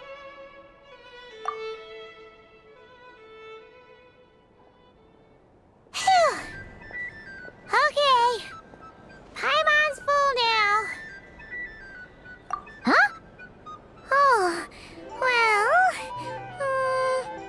Hey there, Traveler and Paimon! Good morning! Morning, Yehuda! Here for some breakfast? Oh, I've already eaten. Just need some water. I was mostly worried you might forget what day it was today. So, I came over to remind you. Careful there, Paimon. Too much food will make you drowsy. Don't let anyone catch you hiding at the back and nodding off during the league meeting. You should probably be saying that to Aino. She's the baby of the group, if anyone. True. You know, I'm surprised that all these competing groups are actually coming together to try to solve things together. Definitely a first for Nodcry. Well, nothing like a region-wide calamity to bring people together. After that, surely even the most self-interested people have to realize that going it alone isn't worth the risk, right? Try telling Boss Neff that. She's not exactly convinced that people are gonna get with the program. Really? But if she's so pessimistic about it, why'd she agree to be the Curatorium's representative in the league? Probably 'cause even though unity sounds like a pretty far-fetched idea, the benefits it would bring make it worth a shot. I think things will work out, though. I swear, Nodcry feels like one big family now with everything that's happened. More than it used to, anyway. Paimon's with you on that one. And it seems like plenty of other people agree, too. Just listen to the bustling streets. All right. Everyone's been rebuilding these last 2 weeks, and the evacuees have been coming back in droves. Life's slowly returning back to normal. Which means my workload's probably gonna shoot back up. Were you about to head out? There's still some time before the ceremony begins, you know. Yeah, we were gonna take a stroll around the square and say hi to some friends first. Sounds good. See you later then.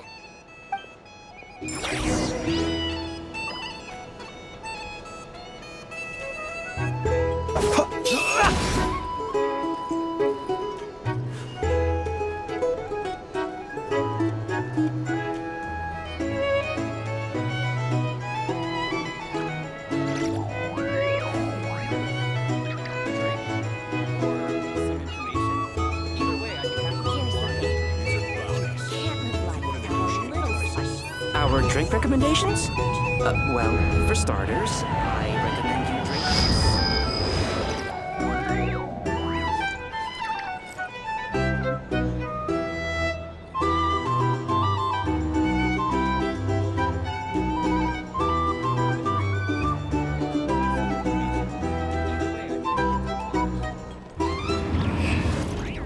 These are bounties.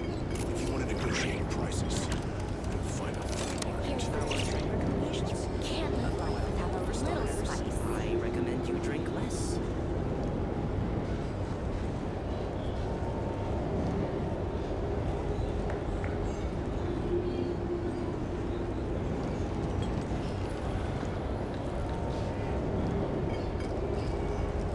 A drink or some information.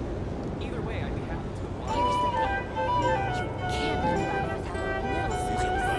Our drink recommendations? Well, for starters, I recommend you drink less.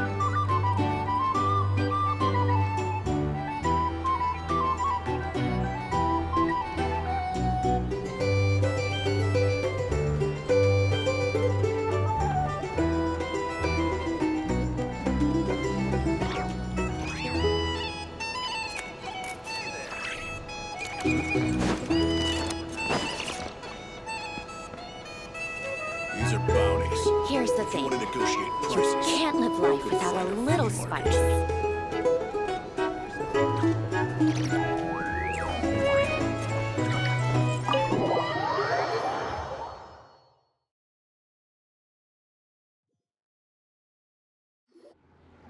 Please accept today's boon. Have a nice day. Are Paimon's eyes deceiving her? Or is that Inefa handing out food for the Frost Moon Scions? Hello there. Would you like a feast of the moon along with some snacks of the day? So, what's new, Inefa? It was only a few days ago when we last saw you, but it looks like you've joined the Frost Moon Scions in that time. And I know too? What are you talking about, Paimon? We're just here to help, duh. In the wake of the disaster, it's all hands on deck. We responded to Lama's request for support. At times like these, the smallest good deed can inspire others and help them through the hard days ahead. And we're using eggs and heating tubes to make that a reality. In true Kamkake Crab Shop style! Inefa! Did you hear that? The Traveler said I did good. The Traveler! That's because it's true, I know. Proposal. If you can resist eating today's dessert, I will provide you with compliments too. No way! Well, that proposal got shot down quickly. I need something to get me through the hard times too, you know. Mom! Yes, dear. Go right ahead. Excuse me. Could I take a photo with the robot lady? She helped us get safely out of Notcry, and she helped us get back home too. She's the best. Of course she is! And since I'm the whiz kid who built her, that makes me even better than best, right? But you stole my snacks though. Oops. Shall we move to the open space near the center? The view there is better.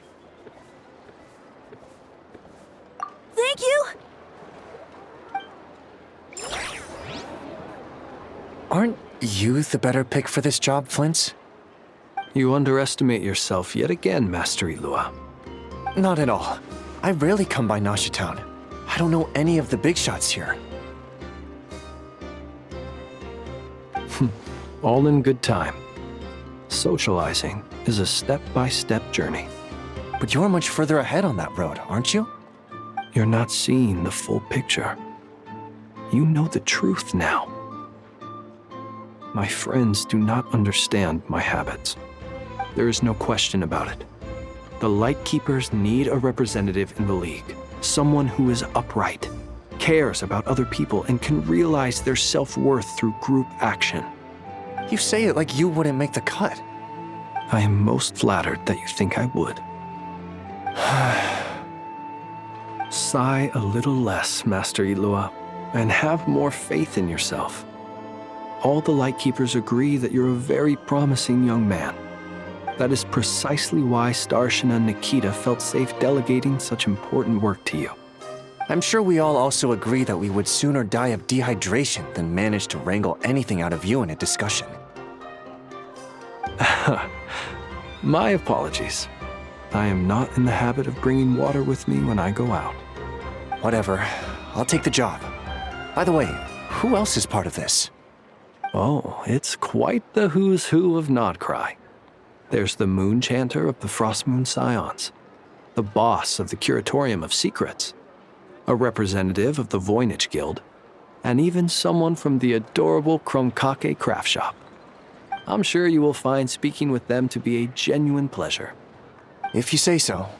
I've never done this work before, so I'm honestly a little scared of making mistakes. But I'll do it. Not only is it our duty as Lightkeepers, but because I want to make Nodcry a more welcoming place. An admirable attitude to take. The beacons are lit, Itlua. We're but one step away from breaking through the blizzard. We have the chance to band together and build our shared homeland into an Elysium. This is unprecedented for Nodcry. An opportunity not to be missed. Yeah. You're right. I'll do my best. Quite a few familiar faces have arrived. Let's go, shall we?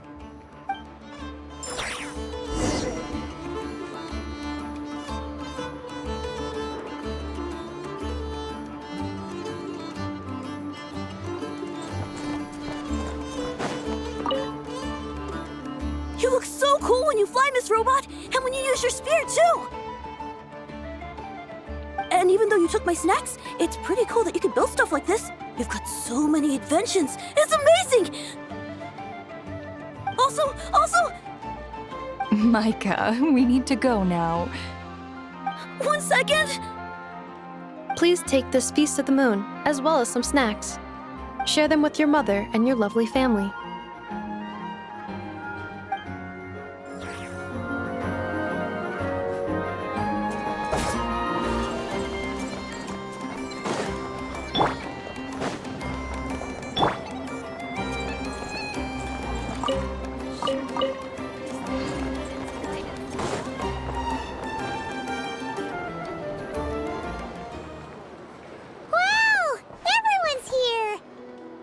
You seem well rested. I know no one's asked, but I'm sure you all want to know, so let me just say, we're doing great. Thanks. Well, great, but not perfect. Starting to lose my mind from boredom. Can't drink a drop of alcohol while I'm waiting for my wounds to heal. I'm sure you had a sneaky swig or two. Wait, how'd you find out? I'm sure you must be missing Mondstadt after all these years away, Grandmaster. Yeah, you could say that again. Every time I get news from Mondstadt, it makes me want to go back and see the place for myself. Honestly, once things are wrapped up here, I think it'll be time to head back home.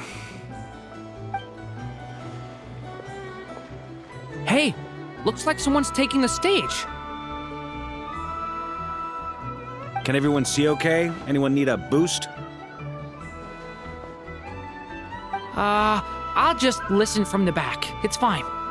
You're taking this pretty seriously, huh, Durin? Well, it's not every day that I get the chance to see how people speak in official settings. Soak it up like a sponge. I'll make sure you get a chance to practice for yourself later down the line. Actually, I know just the thing. You can debrief the Knights of Favonius for me. Mr. Varka, are you forgetting that I'm not a Knight of Favonius?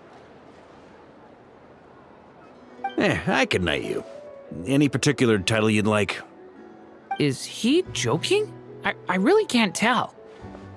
You'll have to figure this one out for yourself. It'll be a good learning experience. It is my honor to host the opening ceremony for the League, and to have this opportunity to speak to you all in my capacity as Voynich Guild representative. Could this person also have been pushed onto the big stage by the real big shots? Guess I'm not the only one then. We come here today, having weathered the trials and hardships of yesterday, and having learned from them the importance of unity and cooperation. All right, here we go. Uh-oh, looks like Aino's off in Dreamland already. Wait, Boss is looking kinda drowsy too. What's up with her? Come on, get this speech over with already.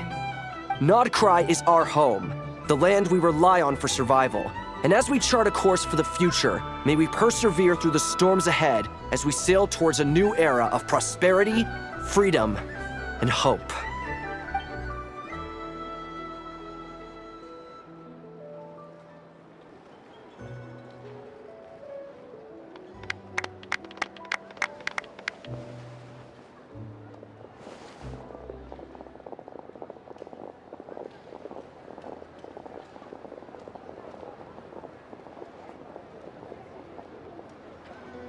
Looks like we'll have more opportunities to travel in the future. I'm sure you'll cope, Lady Moonchanter, given how fleet of foot you are. Unfortunately, I suspect I'll be too busy at the Curatorium to act as your host. We have a busy schedule, not to mention an international network of contacts to manage. It'll be all right. I'll just check your schedule with Yehoda well in advance. And if she's not available, I can simply ask Ashru. You... So giving my employees extra workload isn't enough for you? You're really going to drag my cat into this too? I thought you'd approve. Aren't you forever increasing your employees' workloads? That's a bold statement. Are all the Frost Moon Scions feeling more audacious now that your moon goddess has returned? Columbina's return has brought joy to all who care about her. That includes both you and me. As for the Frost Moon Scions, we are learning how to thrive independently, without relying on the moon goddess. It is up to us to make our home a more livable place. Joining the League is one of the steps we are trying towards that end. I like the word try. It's nice and non-committal. You can opt out at any time and still say you tried. You don't see a bright future for the Frost Moon Scions? Or did you mean the League? I'm just not as optimistic as you.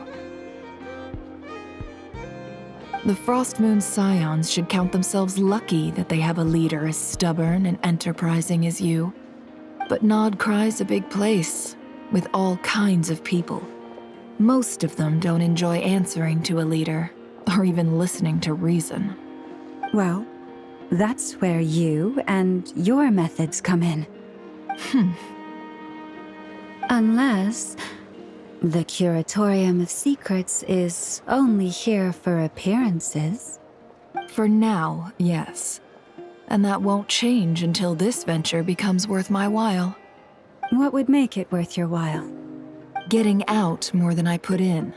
Right now, I'd barely break even, but I'll grant that it's a good start for Nodcry. Then maybe it's worth a try. All right, you can stop now. Or do I have to join the Frost Moon Scions before you'll get off my back? You'd be very welcome to join us. Hey, you two! Congrats on all your hard work! What are you chatting about? Nefer was trying to dissuade me from adding to her employees' workload. Also, she's considering joining the Frost Moon Scions. Sorry, what? Your conversations are always the most interesting.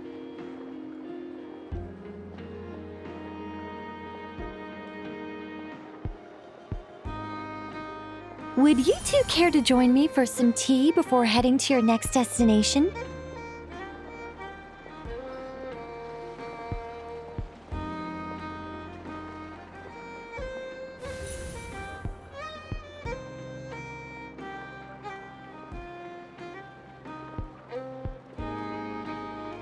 Nicole? Wait, where are you? Aren't you gonna show up today? Sadly not. I'm otherwise occupied right now. I'm sorry, Paimon. I can hear how disappointed you are. If it's any consolation, let me say that how things appear on the surface is a far cry from what they are at their core. Perhaps you'll feel better if you focus on the fact you have a special line of communication with the great mage herself. Okay? Has something happened? No, or not yet, anyway. Well, that's not ominous at all.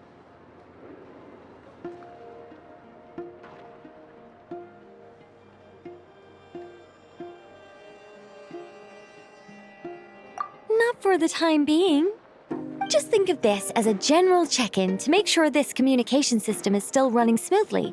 Besides, it's good to chat once in a while if we want to maintain our friendship. You could have just said so. Paimon got all worked up for nothing. Still, the best friendships are built through face-to-face interaction, you know. It's never gonna stop being weird having tea with you when you're not there and just talking to thin air. All right, fair point. I'll bear that in mind for next time.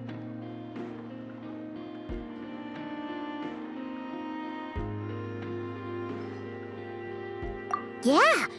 Any update on that crisis at the world's borders? Alice just informed me that they had their work cut out for them. And now everyone's thoroughly exhausted. But they did finally get things back under control. Still, we can't let our guard down yet. The disruption caused by this disaster has made Teyvat easier to detect from the outside universe. She plans to wait for things to stabilize, then reschedule her Mondstadt vacation plans. As for me, I agree with Hat Guy's perspective. This is a time when many new variables are emerging, and the situation is changing constantly. Plus, most of this change is for the worse. We have to remain vigilant and ensure that the embers of chaos are not rekindled. I did notice that the energy in Nodcry changed somewhat after the War of Funerary Flame, but since it was still aligned with the Light Realm, I never gave it a second thought.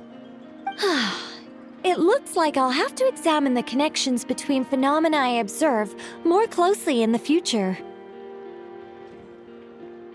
Just doing my duty. It's more or less second nature by now. Of course. To give you the full picture, I'd have to start with the substance from which angels were formed. Never mind. Paimon's right. Showing off my knowledge would be much more satisfying in person. By the way, you did receive the gifts from the Hexen Circle, yes? I'm not trying to claim credit or anything, but my pride demands that I at least mention it. They're quite similar to the protective talisman that Alice gave Dory, but with some very special enhancements. Oh! So that's what kept our friends safe when Dotori trapped them.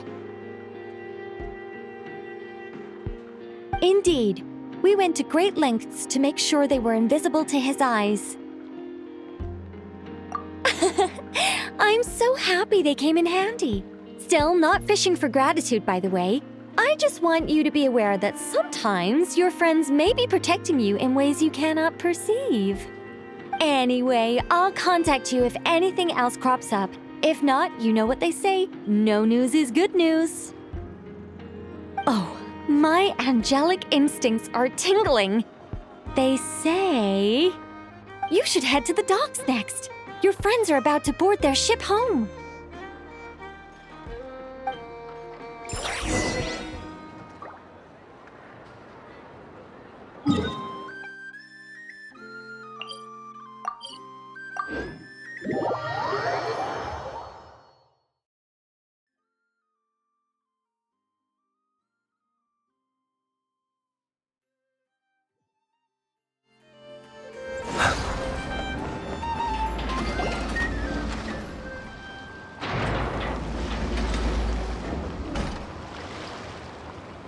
You're here.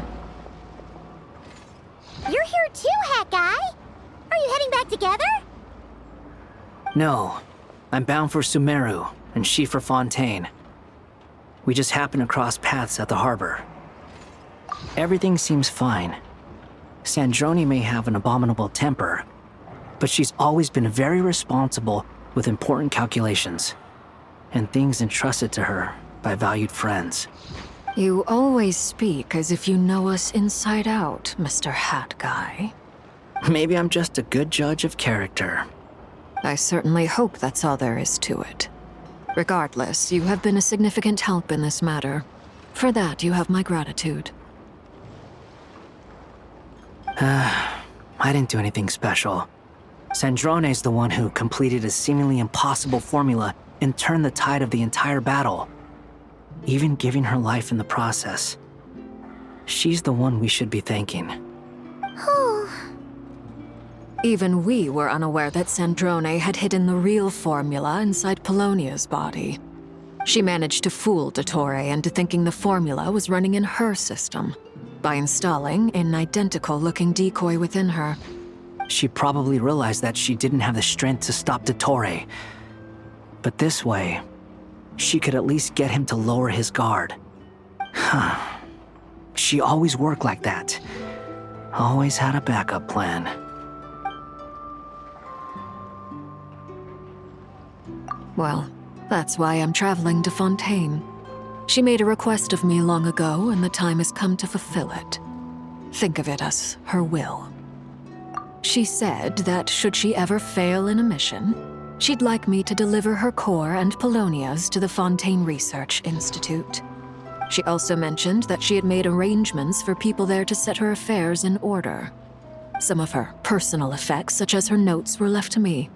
I've decided to take them back to the House of the Hearth, for safekeeping primarily, but also as mementos, I suppose.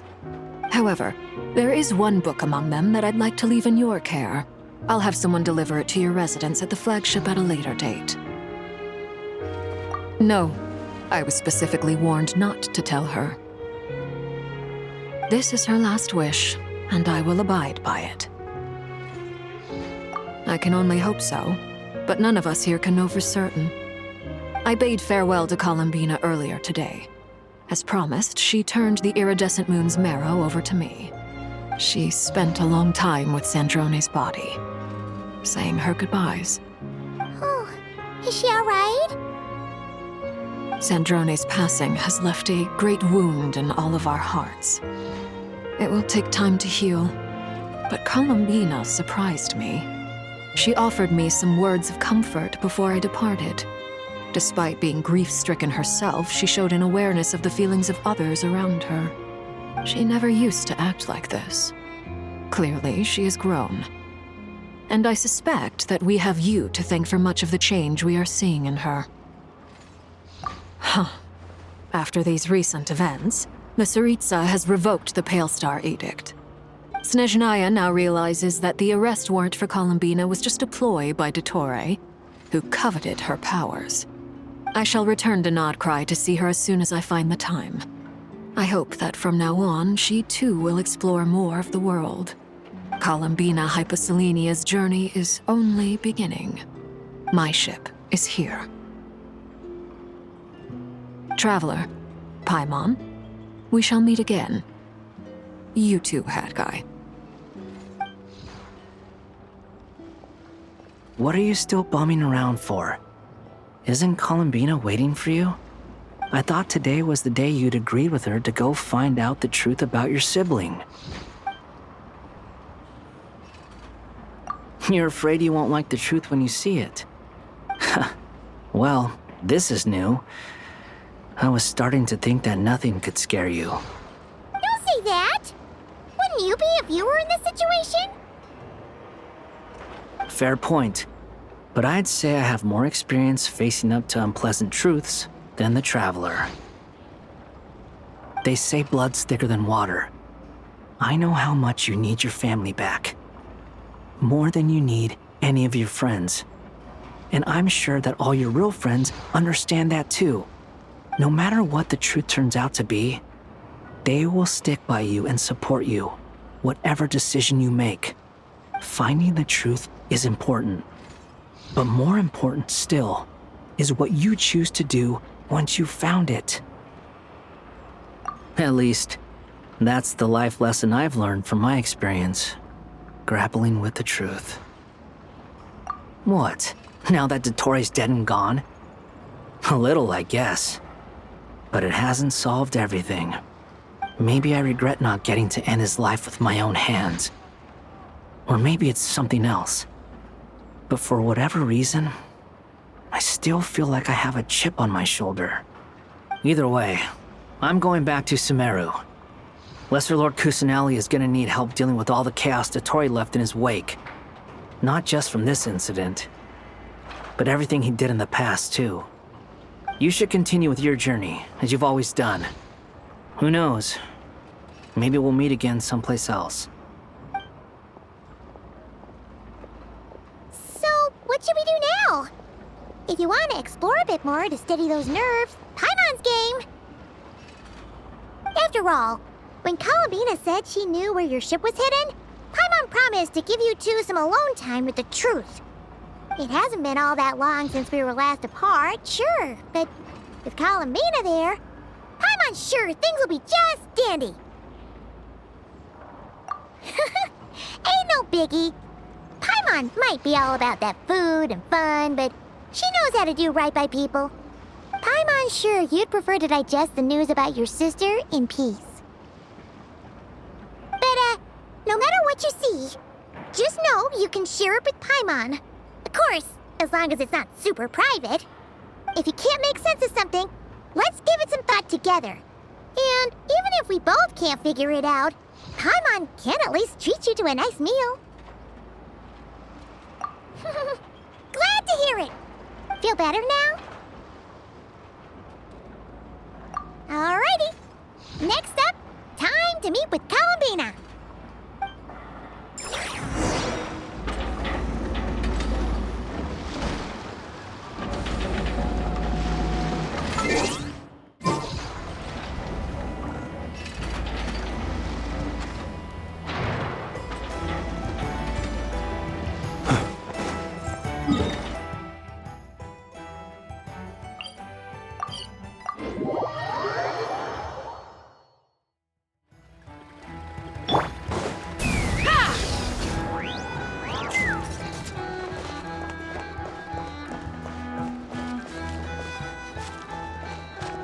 Take me up!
can't quite believe we're meeting out here.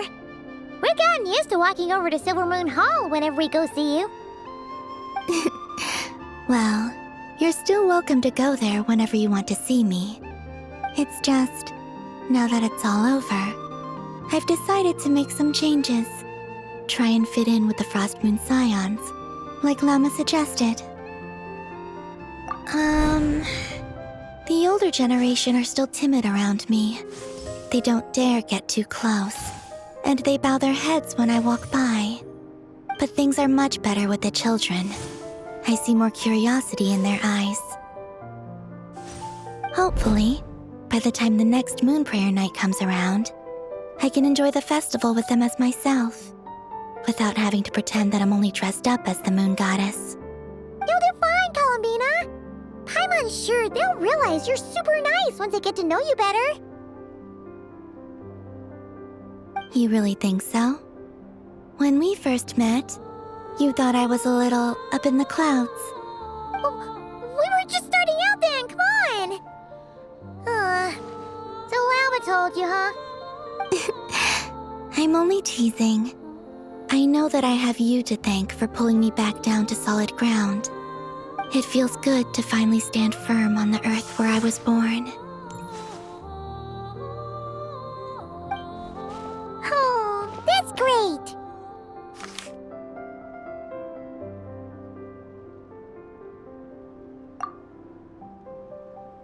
Thank you. I'll make sure not to lose it this time. Well then, are you ready?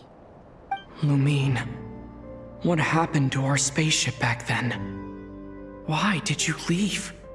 It's time to learn the truth at last. Ready as I'll ever be. Good. Then let me open the way for you.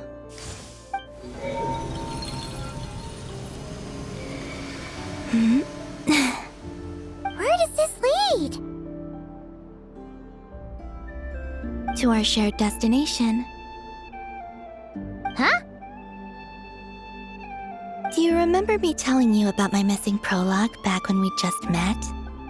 I said that my story began on the moon. But while I was inside the moon's reflection, I realized that my prologue was really hidden in the future. I just had yet to discover it at that point. The story of the time before I was born was in fact the story of my distant future. It's truly fascinating. But when I obtained the Trilunar Authority and returned to our present reality, I sensed something I hadn't expected. Your prologue. So you mean... Yes, your spaceship. All this time, it has been hidden on the Frost Moon, which lay beyond the sky. The great ruler of the firmament. The heavenly principles. Wait, them? Why would they do that? I don't know.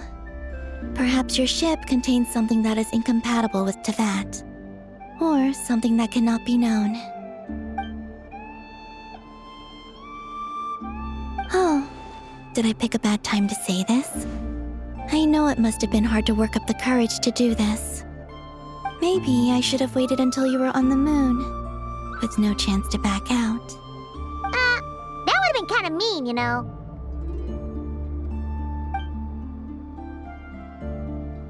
Take me there. Oh? Whatever is hiding in that ship, it belongs to me and Lumine. Those memories belong to us. No one else has the right to decide whether I should or shouldn't know about it. Not even the heavenly principles. Very well. Then let's go. You two take care, alright? And don't forget to come back soon! Rest assured, Paimon. We will. Traveler, after you. Thinking about the story that we'll find hidden on the moon? Yes, and hoping that it has a happy ending. Stories like that don't exist, you know? You don't believe in happy endings? I don't believe in endings.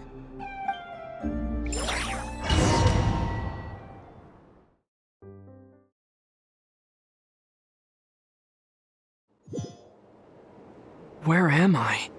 This is the pathway I built between Teyvat and the Frost Moon. The moon is very far away from us, so it could be a long journey.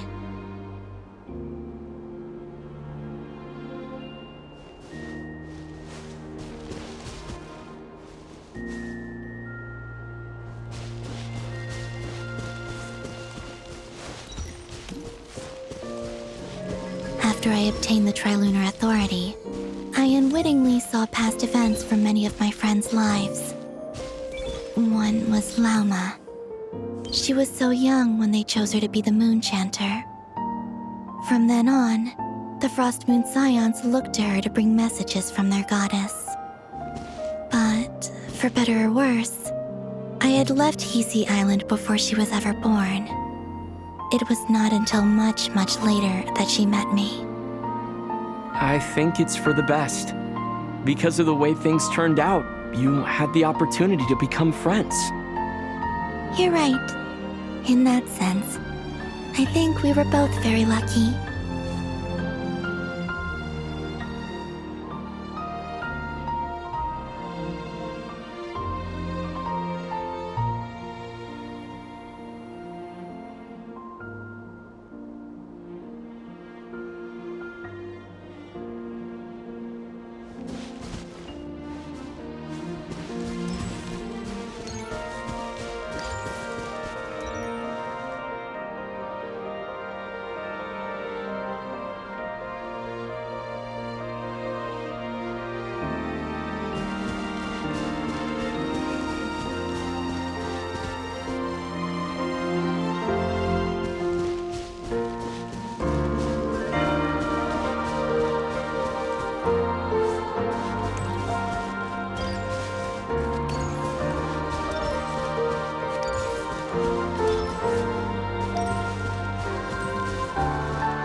About that mage, Nicole. I only recently learned that she has lived in Teyvat since the time of the Three Moon Sisters. The Moon Goddesses always had a good relationship with the angels. I suppose our friendship continues that tradition.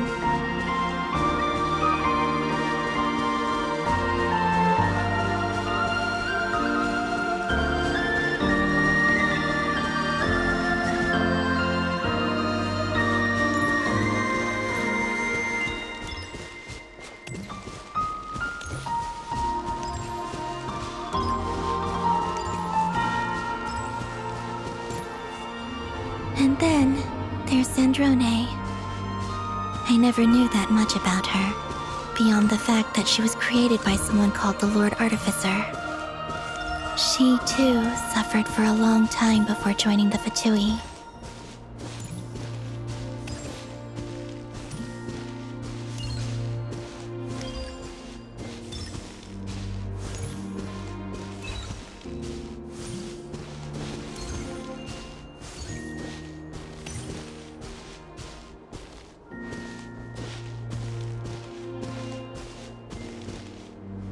How I wish I could talk to her again, even if only to hear her say nasty things to me.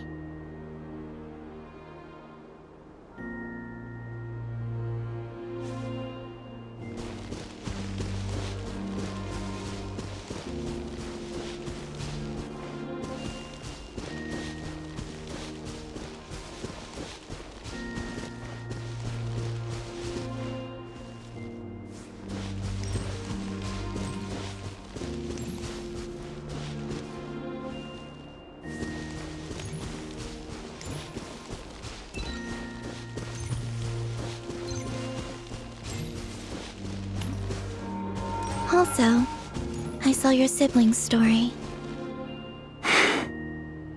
I'm afraid I didn't see much. It seems that she rarely came to the surface, where the moonlight shines.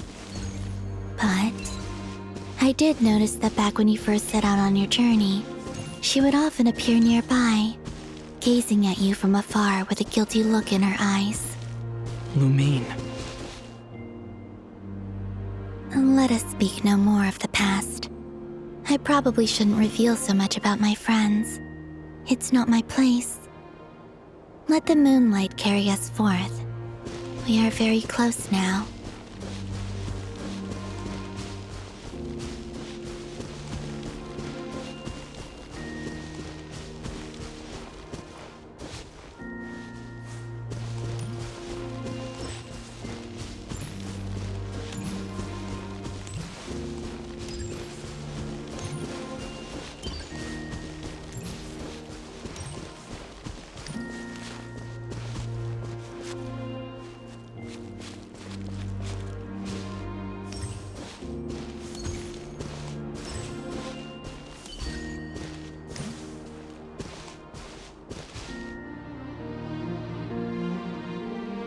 After this, I'd like to bring some kuhenki to the moon as well.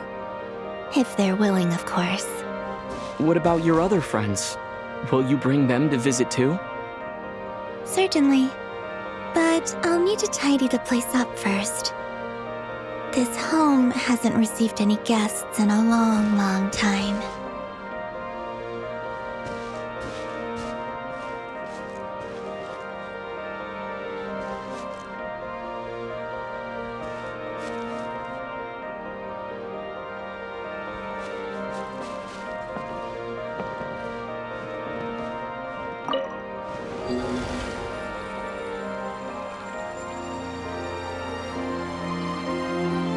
I remember writing something similar with you on Moon Prayer Night. I believe it was called... Dodoko's Whirligig. Yes, that was it. You asked me if I was afraid to return to the moon, and I said that I was. The idea that I had gained something precious, only to lose it so quickly. That frightened me. But I'm not afraid anymore. Besides, this time, we're traveling together.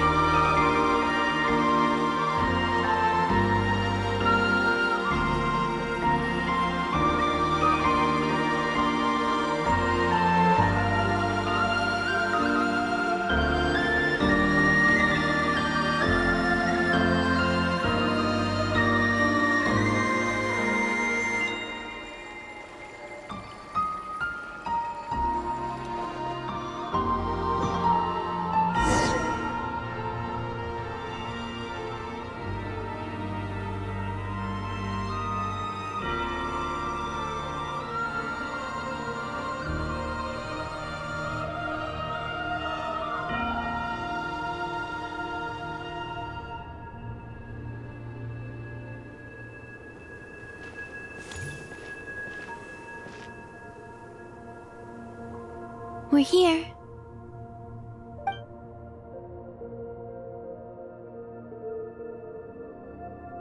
Over there.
Our spaceship.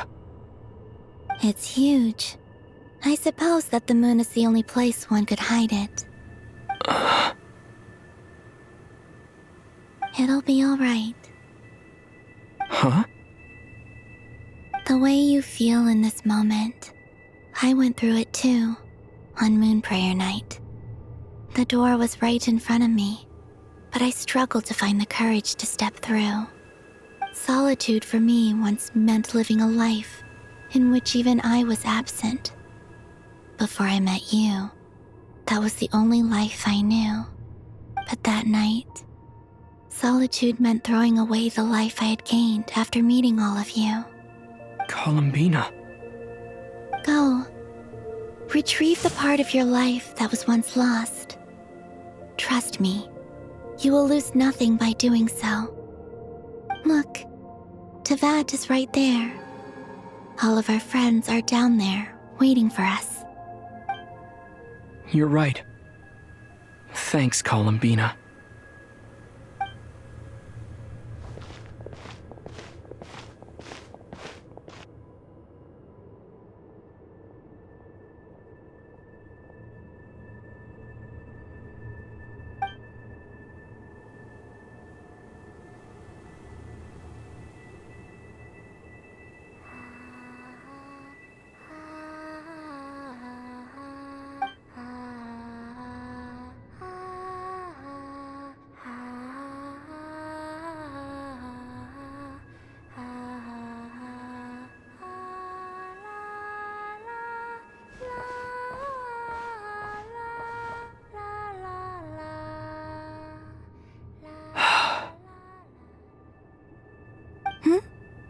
Finished? Yeah. Why did you take your eye mask off? Well, since my return, I've decided to take more opportunities to see the world with my own eyes. Besides, I've always wondered how Teyvat looks from the moon. And what do you think? It's beautiful. I could spend a whole day here just gazing at it. What about you? What do you think of the truth you found? I haven't looked at another person's expression in a long time, but I think yours is saying it was neither good nor bad. Keep this up, and it won't be long before you give Nephra a run for her money. Oh, I don't think that's going to happen. I'm much more used to sensing what's going on around me with Kuvaki. I think I'll save my eyes for seeing special moments I really want to remember. I read the spaceship's flight logs. I always assumed that this was my first time in Teyvat. I thought that Lumine and I must have been hibernating in space for centuries on end. But the logs show that our spaceship flew over the skies of Teyvat once before. A long, long time ago. Flew over? So you didn't land? No, the ship barely came to a stop before flying on again. After that, it continued traveling through space for a long time. Some of the data is corrupted, but I suspect that it kept flying for thousands of years. It was only after that that the ship made a forced landing in Nodcry. When Lumine found me, she came from outside the ship. Could this mean that she left the ship long before I did? Maybe even during our first pass over Teyvat. Are you alright? Yes, I can feel that the truth is coming together, one small piece at a time. I remember Lumine telling me that when she first arrived in Conria, she could not recall the past. So this might be something that even she doesn't know. Here, I made some space for you. Your mind must be racing, and this seems like the perfect place to relax and clear your head. Oh, wait, there's one more thing.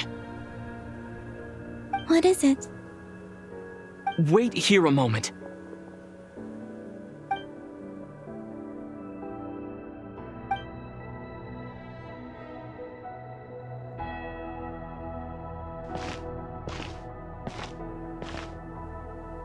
Hey, Columbina.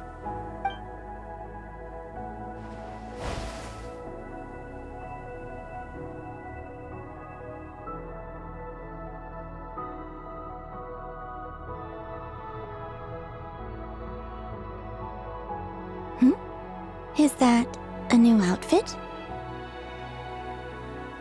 An old one, technically. It's been in a cabinet inside the ship this whole time. It's a matching pair with Lumine's. She always liked this set more. Huh. I don't think there's a huge difference. Really? Yes, it's still the same you. You're the same person, no matter what clothes you wear. Only Columbina would make an observation like that. Traveler, do you consider Tevat your home? Home is wherever Lumine is.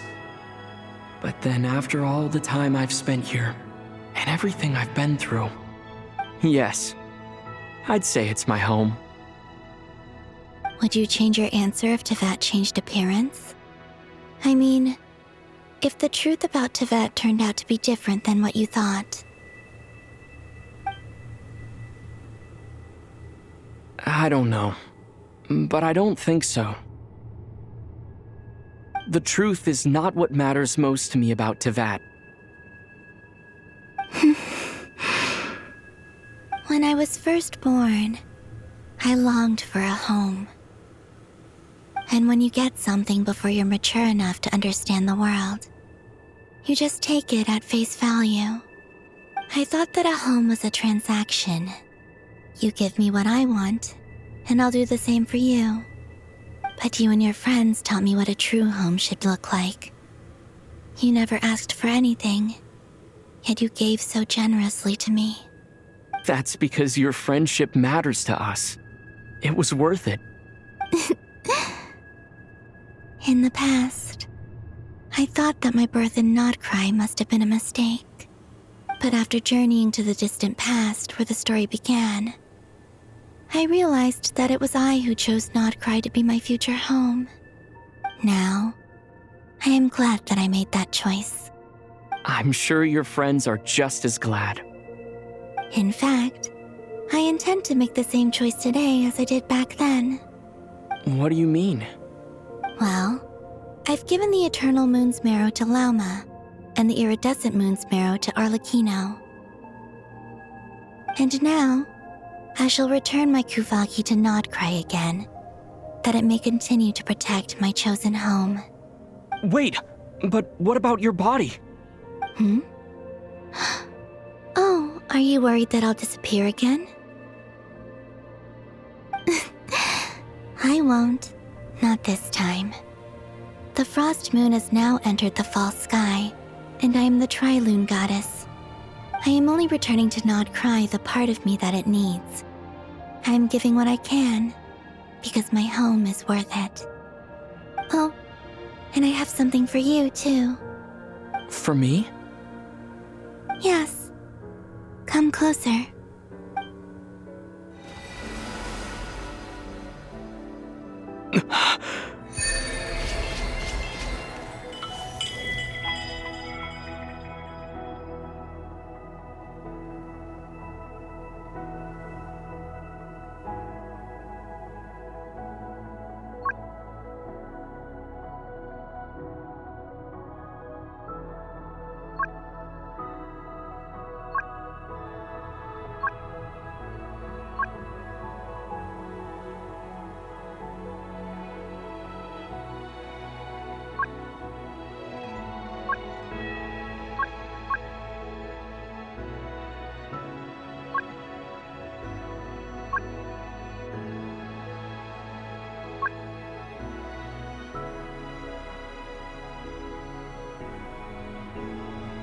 What was that?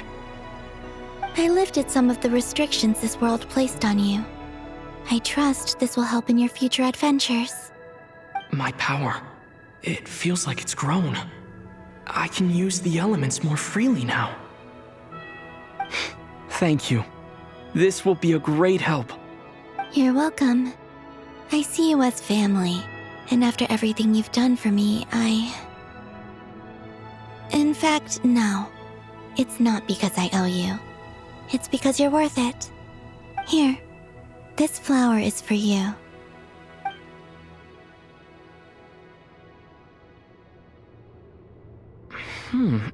Isn't this a moon prayer blossom?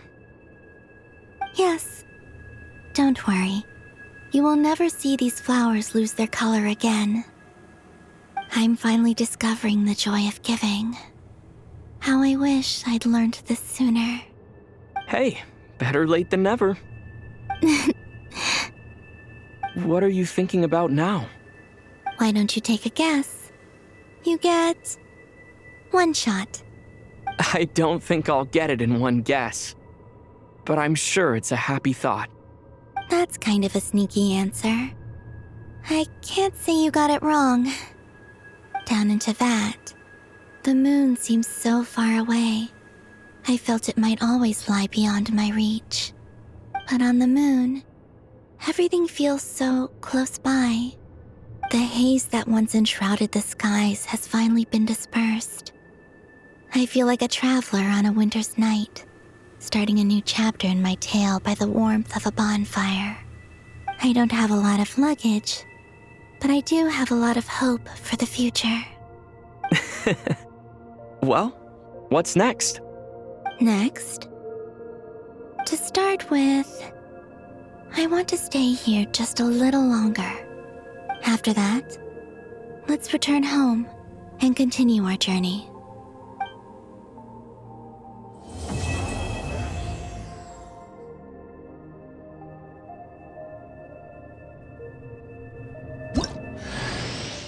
These clothes bring back so many memories.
The journey goes on, for you and for me.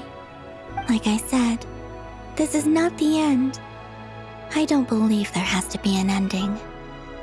Oh, is that your next destination? Most people would probably tell you to pack some warm clothes. But I experience things differently than most people, so I can't know how cold it is. In fact, it is home to quite a wondrous heat source. I think they call it Kreshnik's torch. Every city in Snezhnaya is built around one of those. I sensed the energy it gave off as I was passing by on a railway train. It felt grand and distant. I also recommend the Korolievsky troupe in Snezhnograd. They give performances quite regularly, and entry was free for harbingers. I liked them a lot. Oh, In fact, I sensed the energy it gave. I also recommend the Korolievsky troupe in Snezhnograd. They give performances quite regularly, and entry was free for harbingers. I liked them a lot.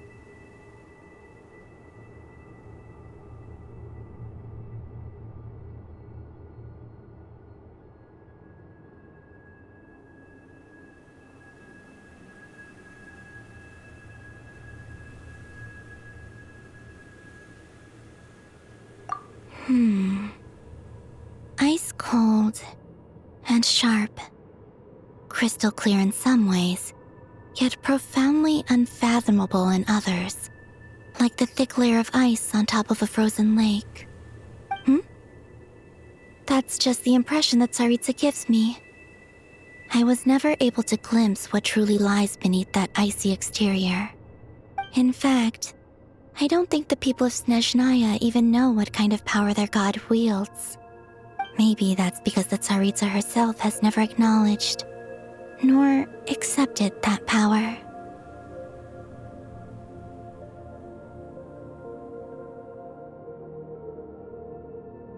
There's Regrator, the Rooster, and the Jester. Between them, they control a lot of what happens in Snezhnaya, but I can never wrap my head around how exactly power is split between them. I just know they are each responsible for many specific domains. I noticed that the Rooster and Regrator often appear to get along on the surface, while working against each other in secret. And theirs is not a friendly rivalry. But I wasn't particularly interested, so I tended to keep my distance. Now that I think about it, the term Mistelton often seemed to come up in connection with Project Stuja.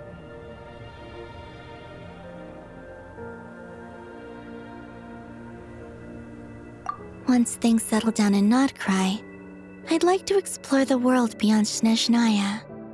You've told me so many stories about the other places you've been to, and all the friends you've made there. I'm curious to visit those nations and see them for myself. It would also help me learn more about the journey that has made you into the person you are today.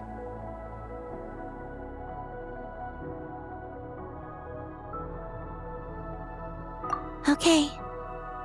As you continue on your journey, don't forget to gaze up at the moon once in a while. It is, after all, no longer an illusion. It shall cast down its true moonlight, connecting us in truth.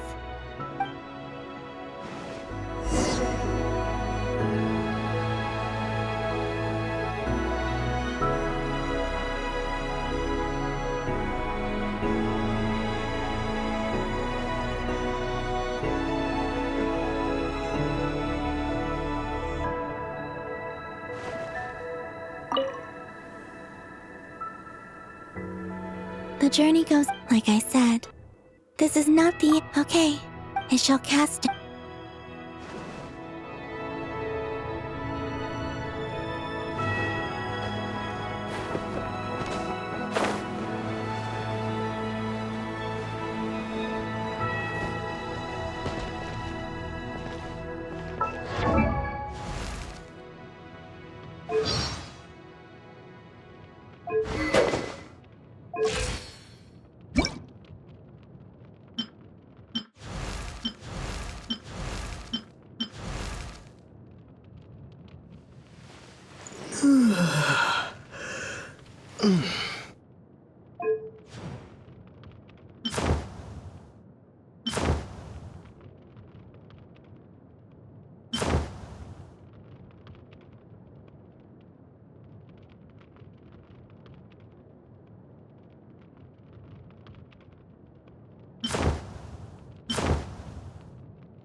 To Jean, Acting Grand Master of the Knights of Favonius. Ugh, this preamble is such a pain to write. It's probably high time we got rid of this acting business. I trust that Dern has updated you all on recent events. Hope we didn't worry you too much. The good news is, we managed to come together and put a stop to the Doctor's evil schemes. With that, I think it's safe to say that Nodcry is finally out of the woods. As for the Fatui, not counting the damselette, aka the Moon Goddess, who has left their organization. We found ourselves allied in this instance with both the Knave and Marionette. May she rest in peace. As ever, we find ourselves better off for making friends rather than enemies. But until we can ascertain the Tsaritsa's true intentions, the future remains uncertain. In a short while... Wait, how am I meant to surprise everyone if I tell them in a letter that I'm heading home? Well, that would be a huge waste. Okay, got it. I will begin sending the expeditionary team back home in waves.